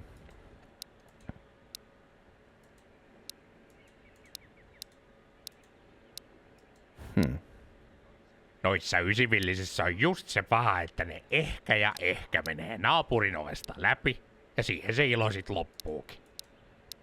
Interesting, interesting. Trying not to take too much of an L for this good AR. That'll do. Actually, that'll do. Kyllähän Look at that. meillä alkuun pääsi. All right. Rock on. I'm not going to throw that on there. That is why I bought it, though. The ACOG works good on these designated marksman rifles. Not that the LPVO doesn't, but I do like having fixed magnification too. Nothing wrong with fixed magnification. Let's pick up the pace here and get across the water and hit our favorite artillery emplacements.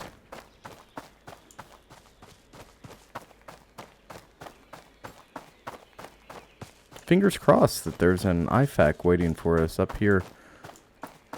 That would be a truly joyous occasion.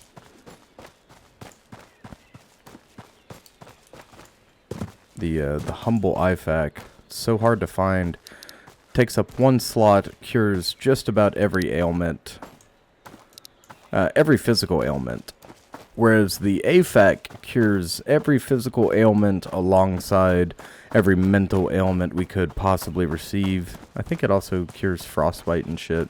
I don't know if frostbite is cured. Ooh, that's crispy. I don't know if frostbite's cured by, oh, god damn it. What am I trying to say? Oh, shit, son. Motherfucker. God damn motherfucker. Alright, that felt great. She handles like a dream. Whew, man. Alright, well, gotta be on our P's and Q's as per usual. Nothing's changed. This is a big-ass rifle, I'll tell you. MP5, shotgun shells. Nothing.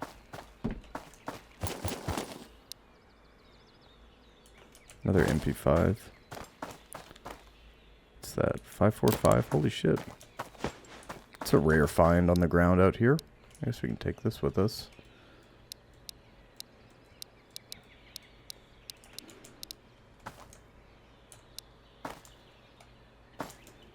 Alright. Continuing on. Fingers crossed, ladies and gentlemen. Fingers crossed. It's right here. I'm not seeing it. No, I don't think we got lucky. I don't think we got lucky. Do you see some... Yeah, I see him. Here, hold.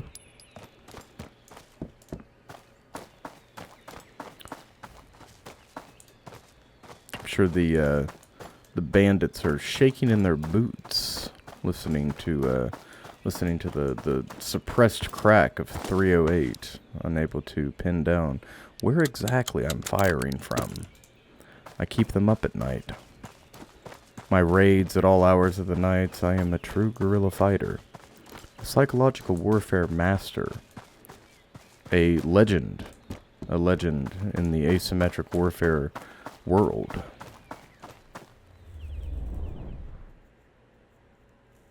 A ghost among men.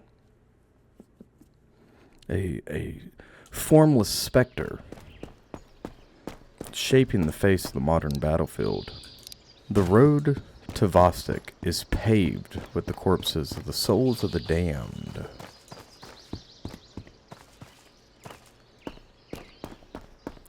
And one man has been paving that road. And that is John Vostok. John Vostok for 10,000 fucking years, baby. John Vostok is here. John Vostok is always near. And John Vostok is here to keep the streets of Area 05 clear from the bandit scourge, and as well as the border patrol and military scourge. Once just a noble and humble stalker, now he is the defender of Area 05. The hunter-killer, the cryptid that stalks the woods, the unidentified gunman. He is the variable. There's gonna be a shooter. I thought there was. I thought they were gonna do it. They might still do it, I don't know. It'd be unwise of them to come out that door, though, I tell you what.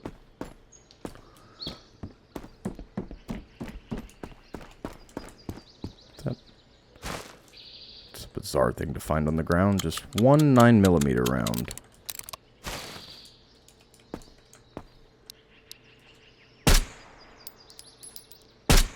Dropped him.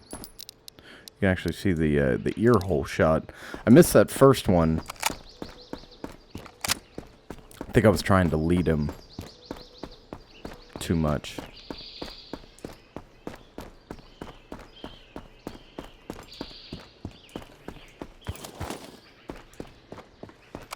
Man, this M78 sure does feel good. What a beautiful weapon system. Look at this thing. My God, made in Finland, but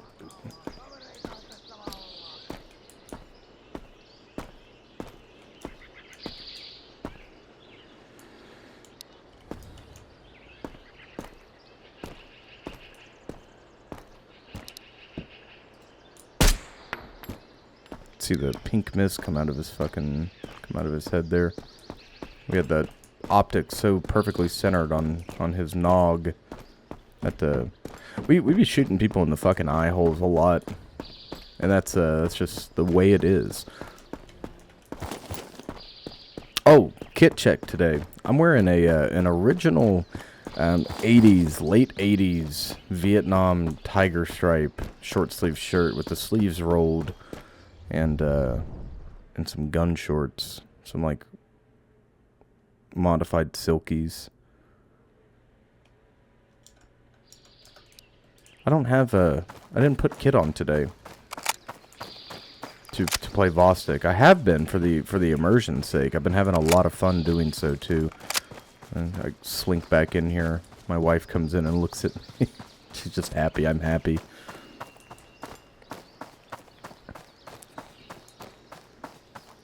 I just realized too, gang, how fucking loud my crickets are. I'm so sorry. Hopefully it's calming for you guys. Right now, I don't have a...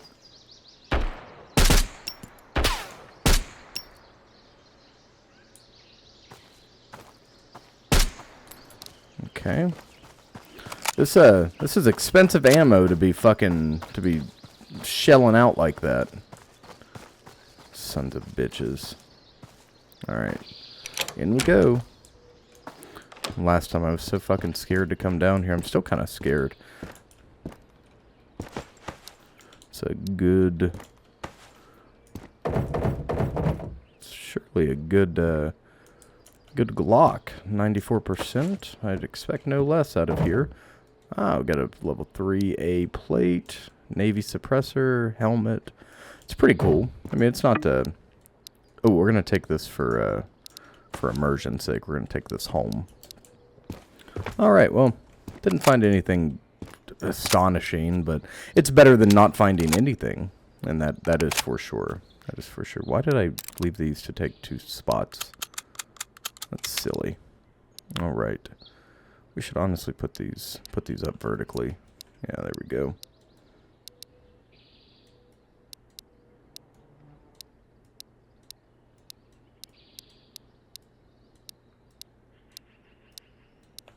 Okay. Okay, the disorganization is getting to me a little bit in this part.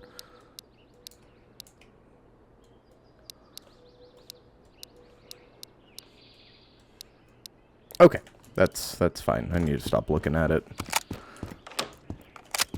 What else do we need to do? We're just waiting on the PVS quest and one more IFAC. We still need the oil filter, which I'm not entirely sure it exists. I know Auntie said that he was getting ready to, like in this coming update, there's going to be items added, or things added that were talked about being added with build 1 and they didn't come out, so there's a chance that we're missing content. Now that... don't take that with a grain of salt, because I don't know how accurate that is.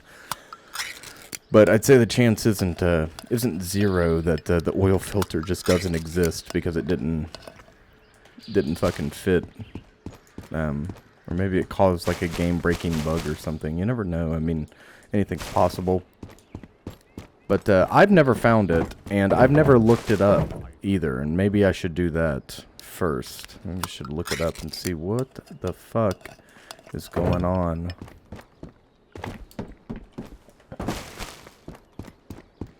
Alright, let's do some trading. Terve, terve. Turva turva. That means hello, hello.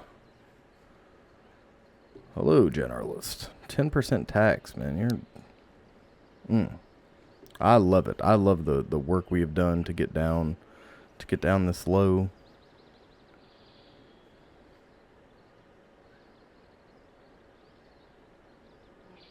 Just need that oil filter, man. Need that oil filter. All right, he doesn't really have any. Doesn't really have anything. Anything we need at present. I was kind of hoping for some more rugs. He does have a carpet or one of the rugs. I don't. We're gonna try. We're gonna try to get it for a decent price. I did look up the what's the dealio with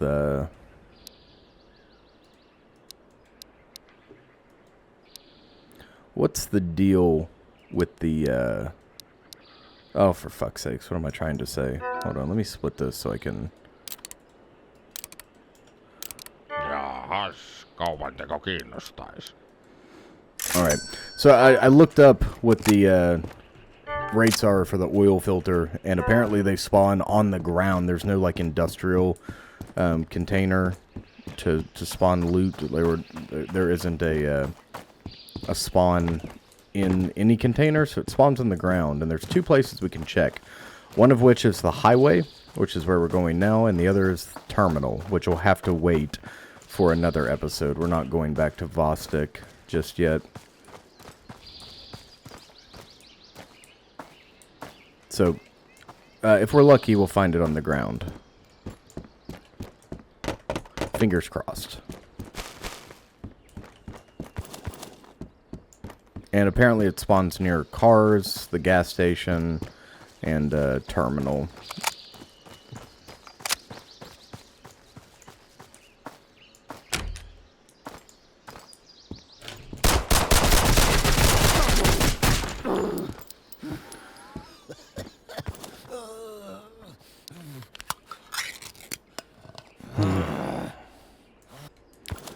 Got to pay attention. We are not out of the fucking woods. Holy shit. Oh man. Okay, it's definitely time to call this episode. Fuck Fuck that, dude. The anxiety I felt in my heart just now.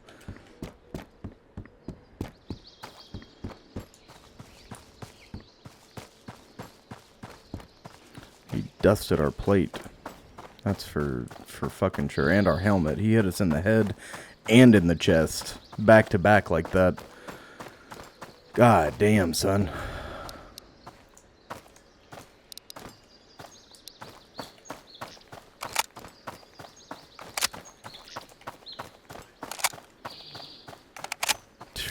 Using these big guns is fun and games until you're fucking in CQB with one.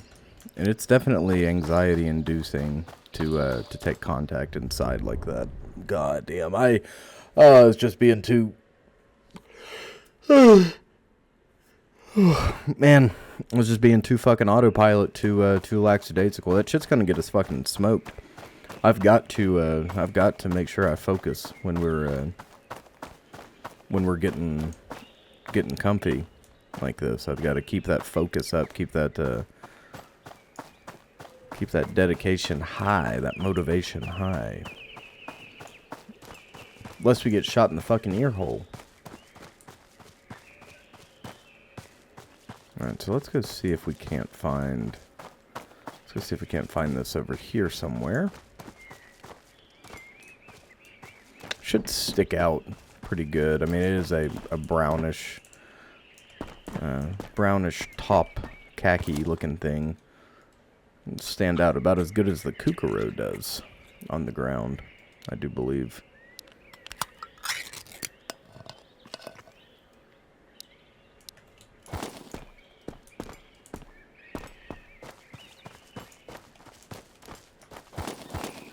All right. So, fingers crossed, gang. Fingers crossed.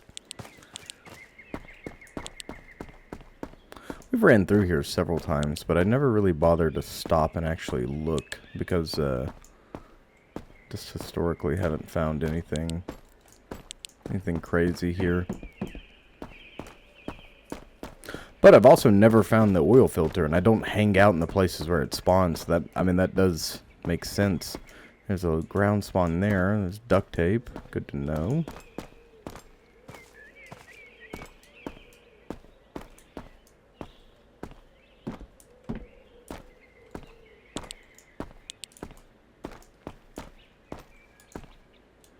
I like when loot is found in places where it can, or it should be found. Like,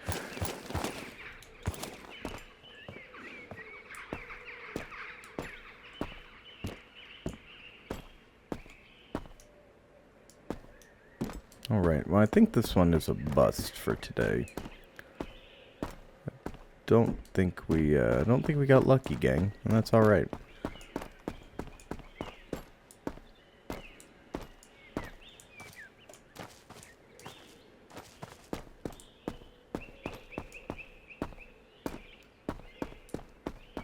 Suppose we could go down if we wished.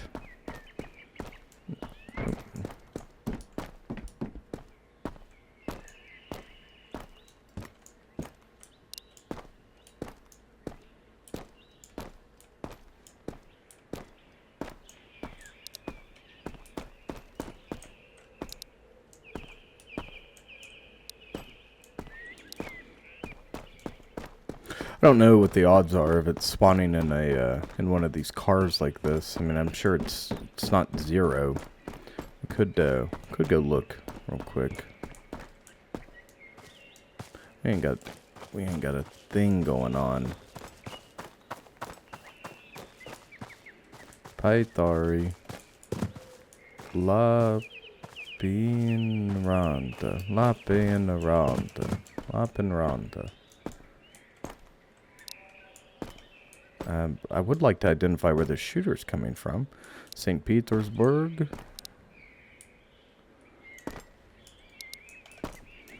Petersburg. Very good. Oh man, I'm just talking nonsense. Those are it's not nonsense, but you know what I mean. I'm just talking to hear myself talk, I guess.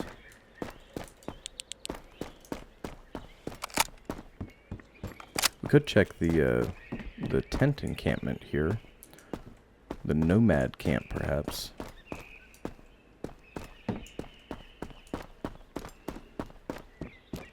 I feel like this map's... I really think this is a cool map. I do indeed. I think it just... I don't know. It doesn't... I don't spend enough time here to really think about it. Or to really appreciate it. I like the idea of having a highway map, though. I mean, it's, you know, it's a ubiquitous experience to be on a highway in the modern era. I think anybody could relate to the idea of wanting to walk across a massive interstate. You know. I always thought that was one of the coolest parts of apocalyptic media was when, you know, you see, like, Will Smith and I Am Legend, when you see him walking, you know, through New York City, and he's quite literally the only man out there, the only man alive. And, I'm sure that's, quite the bizarre feeling, especially, you know, if you were born into an apocalyptic world, like The Last of Us, for example, where all you know is the collapse of society, you weren't there for it, but you just know that this is how it is now. I'm sure, like, large groups of people are probably intimidating, you know, like exceptionally intimidating, whereas humans are more adept now to dealing with large groups. Doesn't mean it's comfortable by any means for all of the populace, but definitely something that you see, especially in like massive megalotropolis cities, New York, Chicago, LA.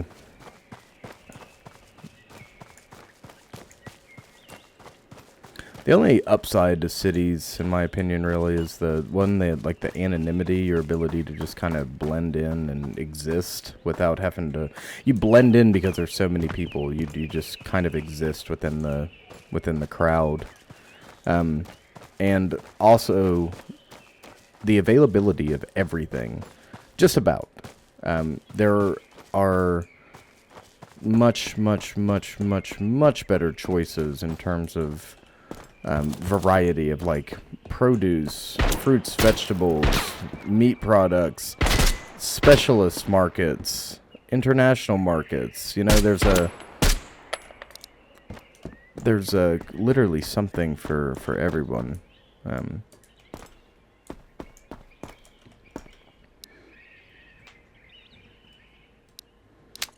Our poor plate. Damn shame indeed. Well, it served its purpose, and that's why we wear them, right? We're not trying to collect them. Despite what you see in our bunker, we're not trying to collect them. I'm not even going to stop here because I had that pear juice, and that got us where we need to go. There's all sorts of loot in the parking lot here.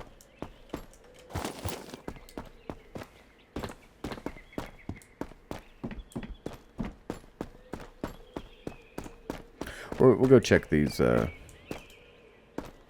check these two red areas, or red Connex block. A red area. We'll go check the red areas, gang. We'll go check the red areas.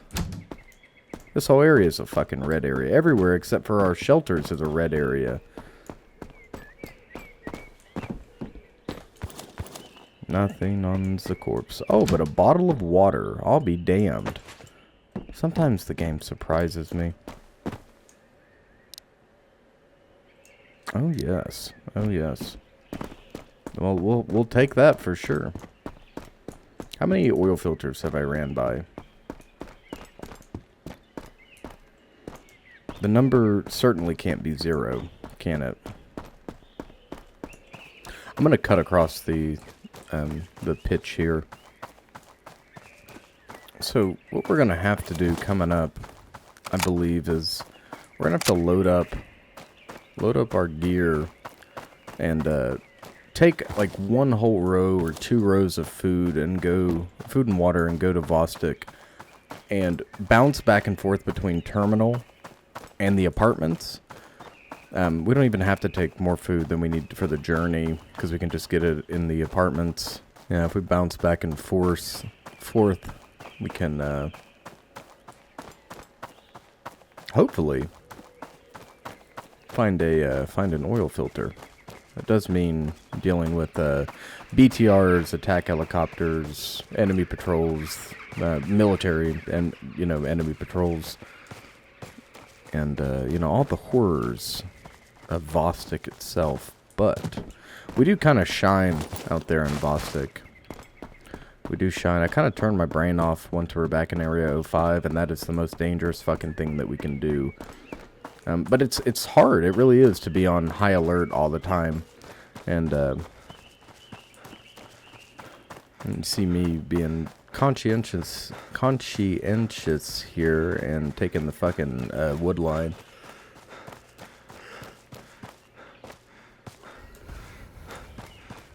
Taking the wood line route rather than running down Main Street and trying to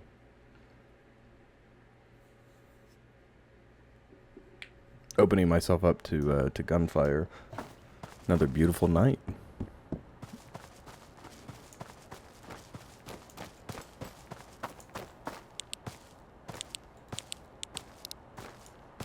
Wonder if we're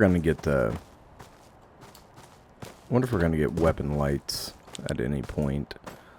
Something independent of our body. I love having the headlamp, don't get me wrong. I just wonder, speculating. I might have to go back and look at some of the roadmap features that are available to the public.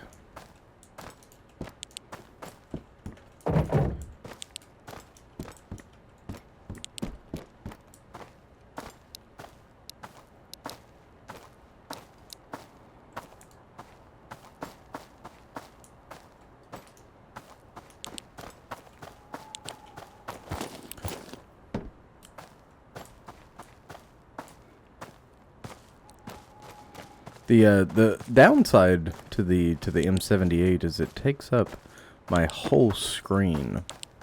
The entire bottom half of my screen is dedicated to it while I've got it up. So it's definitely not good for extended operations, like when it comes to... one, it's not a general purpose rifle. It's very much purpose built to lay down. It's not a rifle. It's supposed to be like the Finnish version of the RPK, essentially.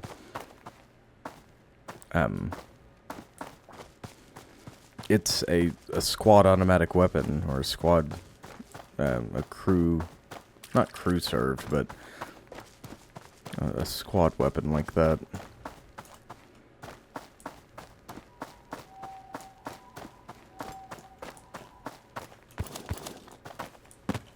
But I am utilizing it as a marksman rifle, particularly because of its it does have the ability to be fired in full, but it only holds 20. It does not have an extended magazine, at least that we have found. And for now, it's going to remain our marksman rifle. No niin, uutta morsianta herralle. What you got, dude? What you got? All right. Ja vehkeet vaihtaa omistajaa. Näinhän se on. Well, I'll make that deal. How much you want for some frags? 12? Nah. Joo, hyvä vitosesta mennä. Maybe later, gunsmith. Maybe later.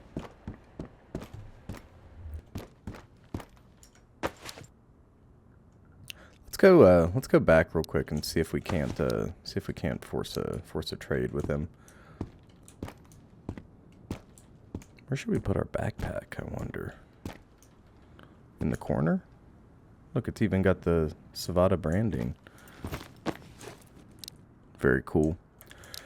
Yep, had I not been as interested in Road to Vostok as I am, I would have not ever... it would have been by happenstance found Varu Streleka and Savada. So I am very grateful. I am very grateful for that indeed. Definitely, I'm gonna go show our Finnish surplus friends some love, some great love indeed. All right. Let's get some of this stuff dropped off, and then we'll go attempt once more to trade with the gunsmith. See if we can't find that which we seek. The weapon display board. I'm actually going to put these up here like this.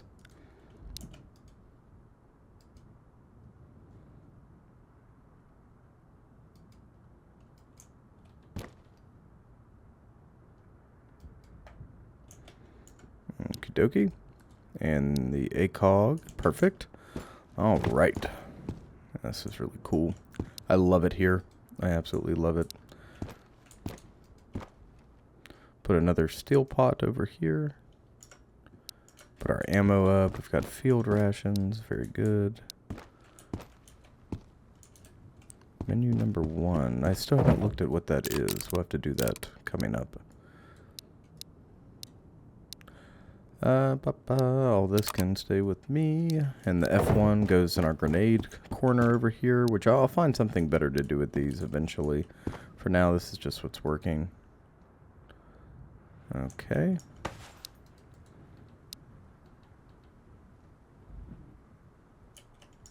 All right. The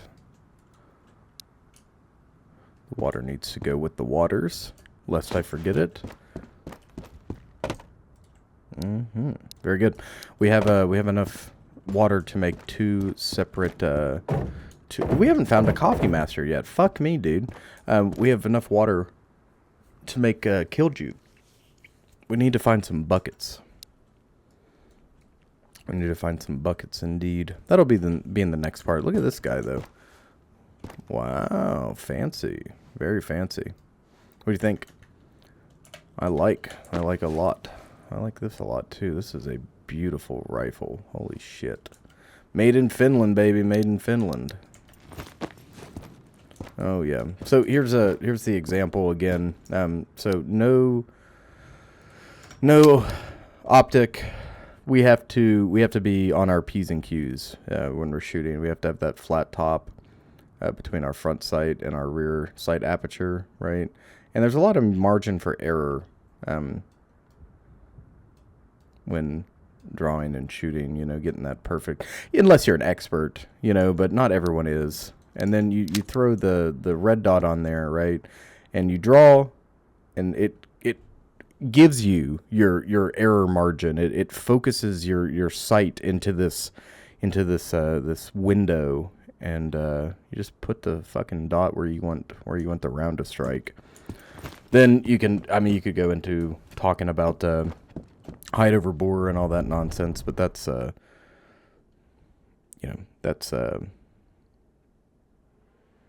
not our fight right now. It's not really nonsense either. I mean, it's a very legitimate issue to worry about, but within reason, Man, we still don't have... We could just buy this fucking thing. Could just do it, pull the trigger on it. Do you want to come home with us, Car 21308? We haven't been picking up magazines for it, but we could. We could. Alright, if you throw in everything, plus a hybrid, then we'll buy it. And a SOCOM? No, I'm asking for too much. And 223? And a K-19? Alright, if you do that, then I'll do it. Perfect. Alright. Cool. Cool. Well, I couldn't resist. And we got something we wanted. Now we'll have to be hawking his trades for the, oh, what the hell are they? Help me out, gang. For the, oh, for fuck's sakes, what is it? We just talked about it. The display board and the magazines. God. Jesus. I really like this plate carrier. I like this color, too. It's like foliage green, but so clean. Yeah, I really like this. I'm having a great time on the road to Vostok. Alright, let's get this, what goes on the car? What do we want? Nothing yet. We will keep the suppressor on it, though, since I've already placed it there. Put this over here. Place it here like we're getting ready to start working on it. Or just admiring it for the time being. Alright, gang. Well, thank you so much for tuning in once again to Road to Vostok. And in this part, we had some great successes, a couple of close calls, and we found all sorts of goodies. We are now the proud owners of almost every weapon in the game, as of right now. Well, every weapon that we're keeping the ones that matter, aren't we? All the rare weapons. The Suomi KP-31.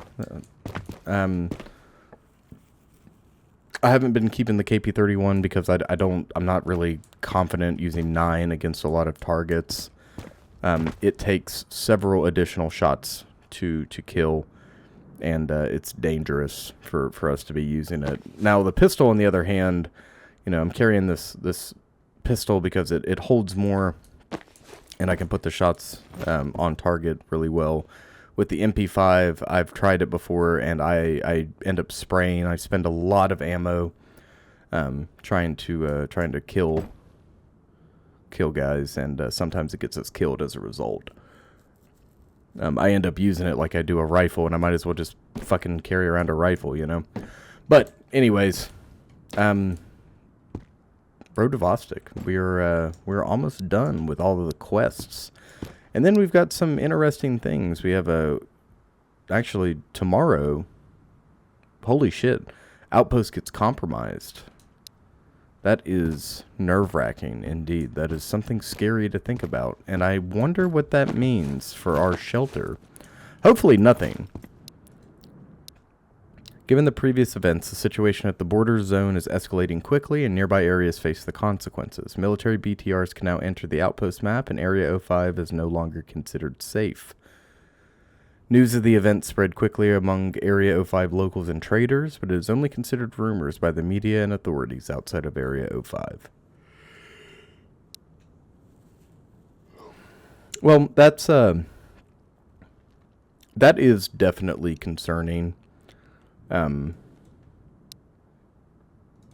That is definitely concerning for us moving forward. We're going to have to be on our P's and Q's when it comes to moving through Outpost. Now, I'm assuming it'll still have a 25% chance of spawning. I don't know if the military is going to be here, in person doing patrols, or if the border is collapsed entirely. I have absolutely no idea. So we'll see in the next part what is the meaning of this. What does all this mean for us? So, ladies and gentlemen, if you like this video, please remember to like, comment, and subscribe. We have more content on the way as always. Something for everybody, no doubt. If you have any questions, comments, or concerns, games you want me to play, videos you want me to make, please let me know down below in the comment section. The comment section is the best way to get a hold of me. I read every comment.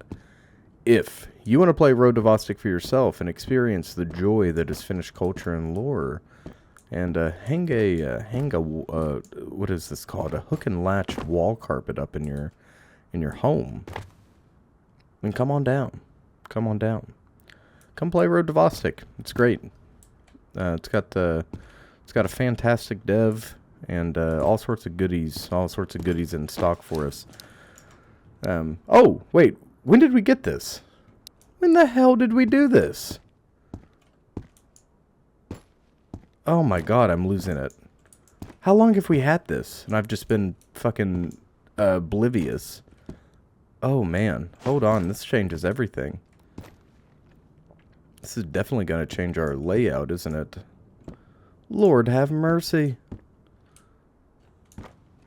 Oh, okay. Wow. We have to... Well, hold on to that intro, or that outro, because we're not done yet. We've still got plenty to do here, clearly. Fuck me. Alright, where's that going to go? Honest Engine. Lord have mercy. I want to look at it. I really like having this set up the way it is. Maybe we could, Shit. Oh my god, that gives us more questions than answers. Shit. We could put it right here. Yeah, I'm thinking that. That's what I'm thinking. We'll move all this around. No one's super duper heartbroken about the table getting moved, are they?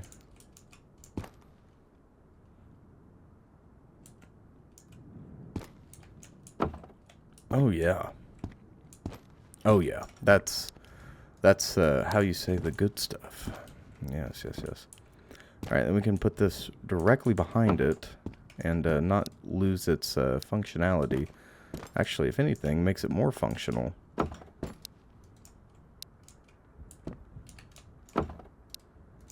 Oh yeah, this is good. This is good. We're doing the right thing. Okay. Fantastic. Fantastic. Alright, so we just put these things wherever we wish?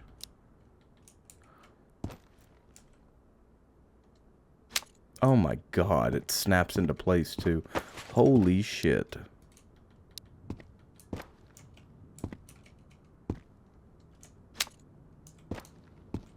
Wow.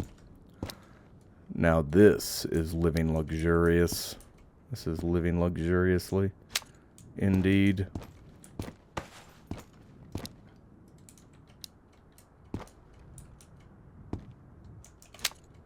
Wow. Holy shit, gang.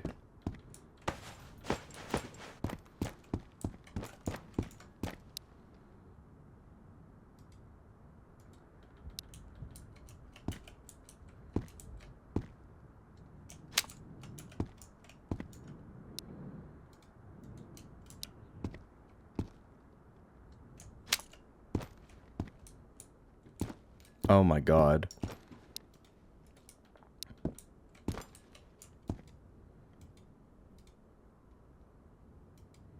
It's quite literally the most perfect fucking feature. It is the perfect. See, the dev. Maybe it's because a lot of devs don't. I feel like I don't share the same mentality with a lot of devs, but I sure as fucking shit do with Auntie here, and this dude knows what the individual fucking game player wants out of their experience. God damn, how many games have you played where you were just like dying for a fucking a weapon display like this? Oh my god. Keep this over here. Keep it looking lore accurate. I'm actually gonna have to spread these out, aren't I? If I want to put everything where I want it.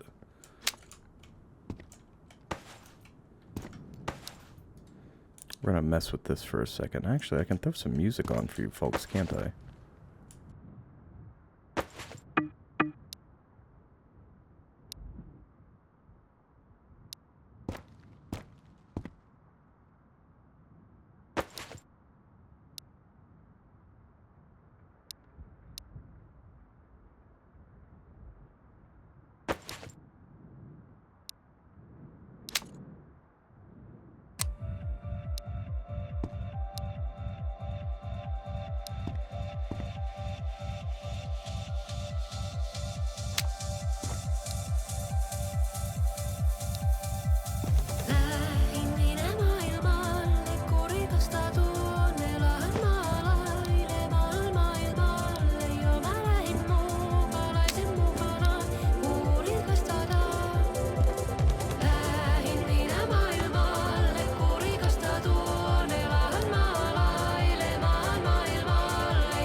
saa, jäävuisella pääsee.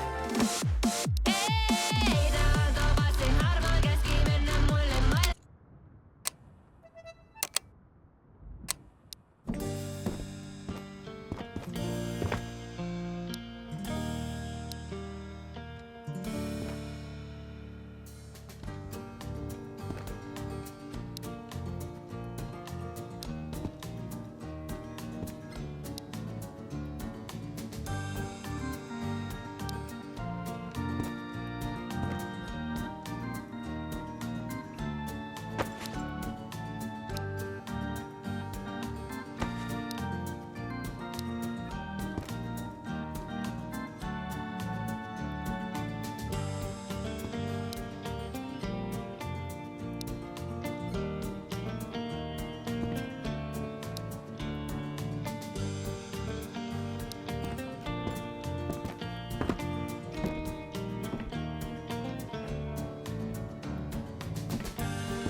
toisekseen palakaan. Rakkaus on tullut elämän virtaan. Rakkaus on kuollut rajan pinnaan. Rakkaus on kuollut elämän otteessaan. Sisälläni hännitää sinä puiden juurin yksinään.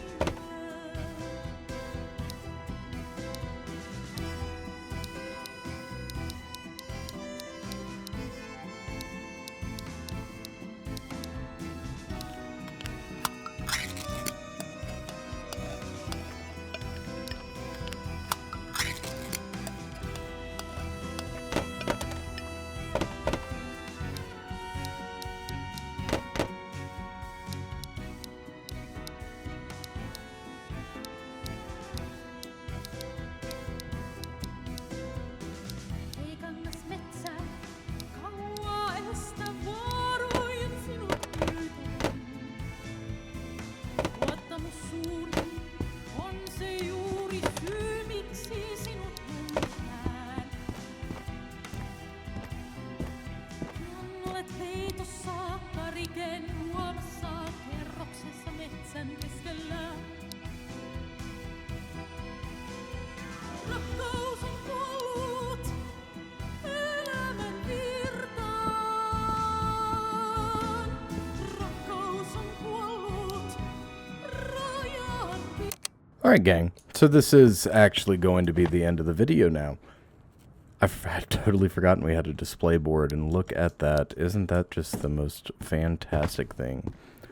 It's a little punchy in certain areas, particularly in between different weapons. It's harder to get them close together. The car worked really well here, and then we struggled to do it again. But we, persisted, and here we go. We have to, and now we get to enjoy the fruits of our labor. So it does kind of make it feel a little bit more empty over here, but I think it's a little bit more realistic too. And we can just fill it in with some other details. We need more filler items, honestly.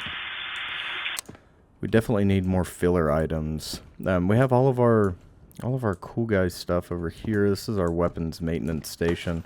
I actually do want to put this M4 back in a more realistic manner. Like, we've been working on it, have our weapon repair kits, our toolbox. We got this spare mess kit over here, which we could put back here. Yeah. All of our plates laid out. Just taking inventory, essentially. Our kits laid out. This M78 did not have a home over there. We have our rifle, some food, our goodies, our treasures, more chocolate, all of our, well, almost all of our cassettes. I wanted to make it seem like he's listening to music over there in his spare time. Caps, different helmets, weapons, weapons cleaning kit, and our plates that we're most likely to wear out, mess kit and stove, and all this good stuff. So we'll just keep accumulating gear and keep the dream alive here. So if you like this video for real this time, please remember to like, comment, and subscribe. We have more content on the way as always. Something for everybody, no doubt. If you have any questions, comments, or concerns, games you want me to play, videos you want me to make, please let me know down below in the comment section. The comment section is the best way to get a hold of me. I read every comment. If you want to play Road to Vostok for yourself and have your very own weapon board that you can display all your goodies on, just like this, then that link will also be in the description. It's $20. Go get it. This is much better than any other $20 game that you can find, especially in the genre. And remember to mind the gap, stalkers. Mind the gap. And have a good one.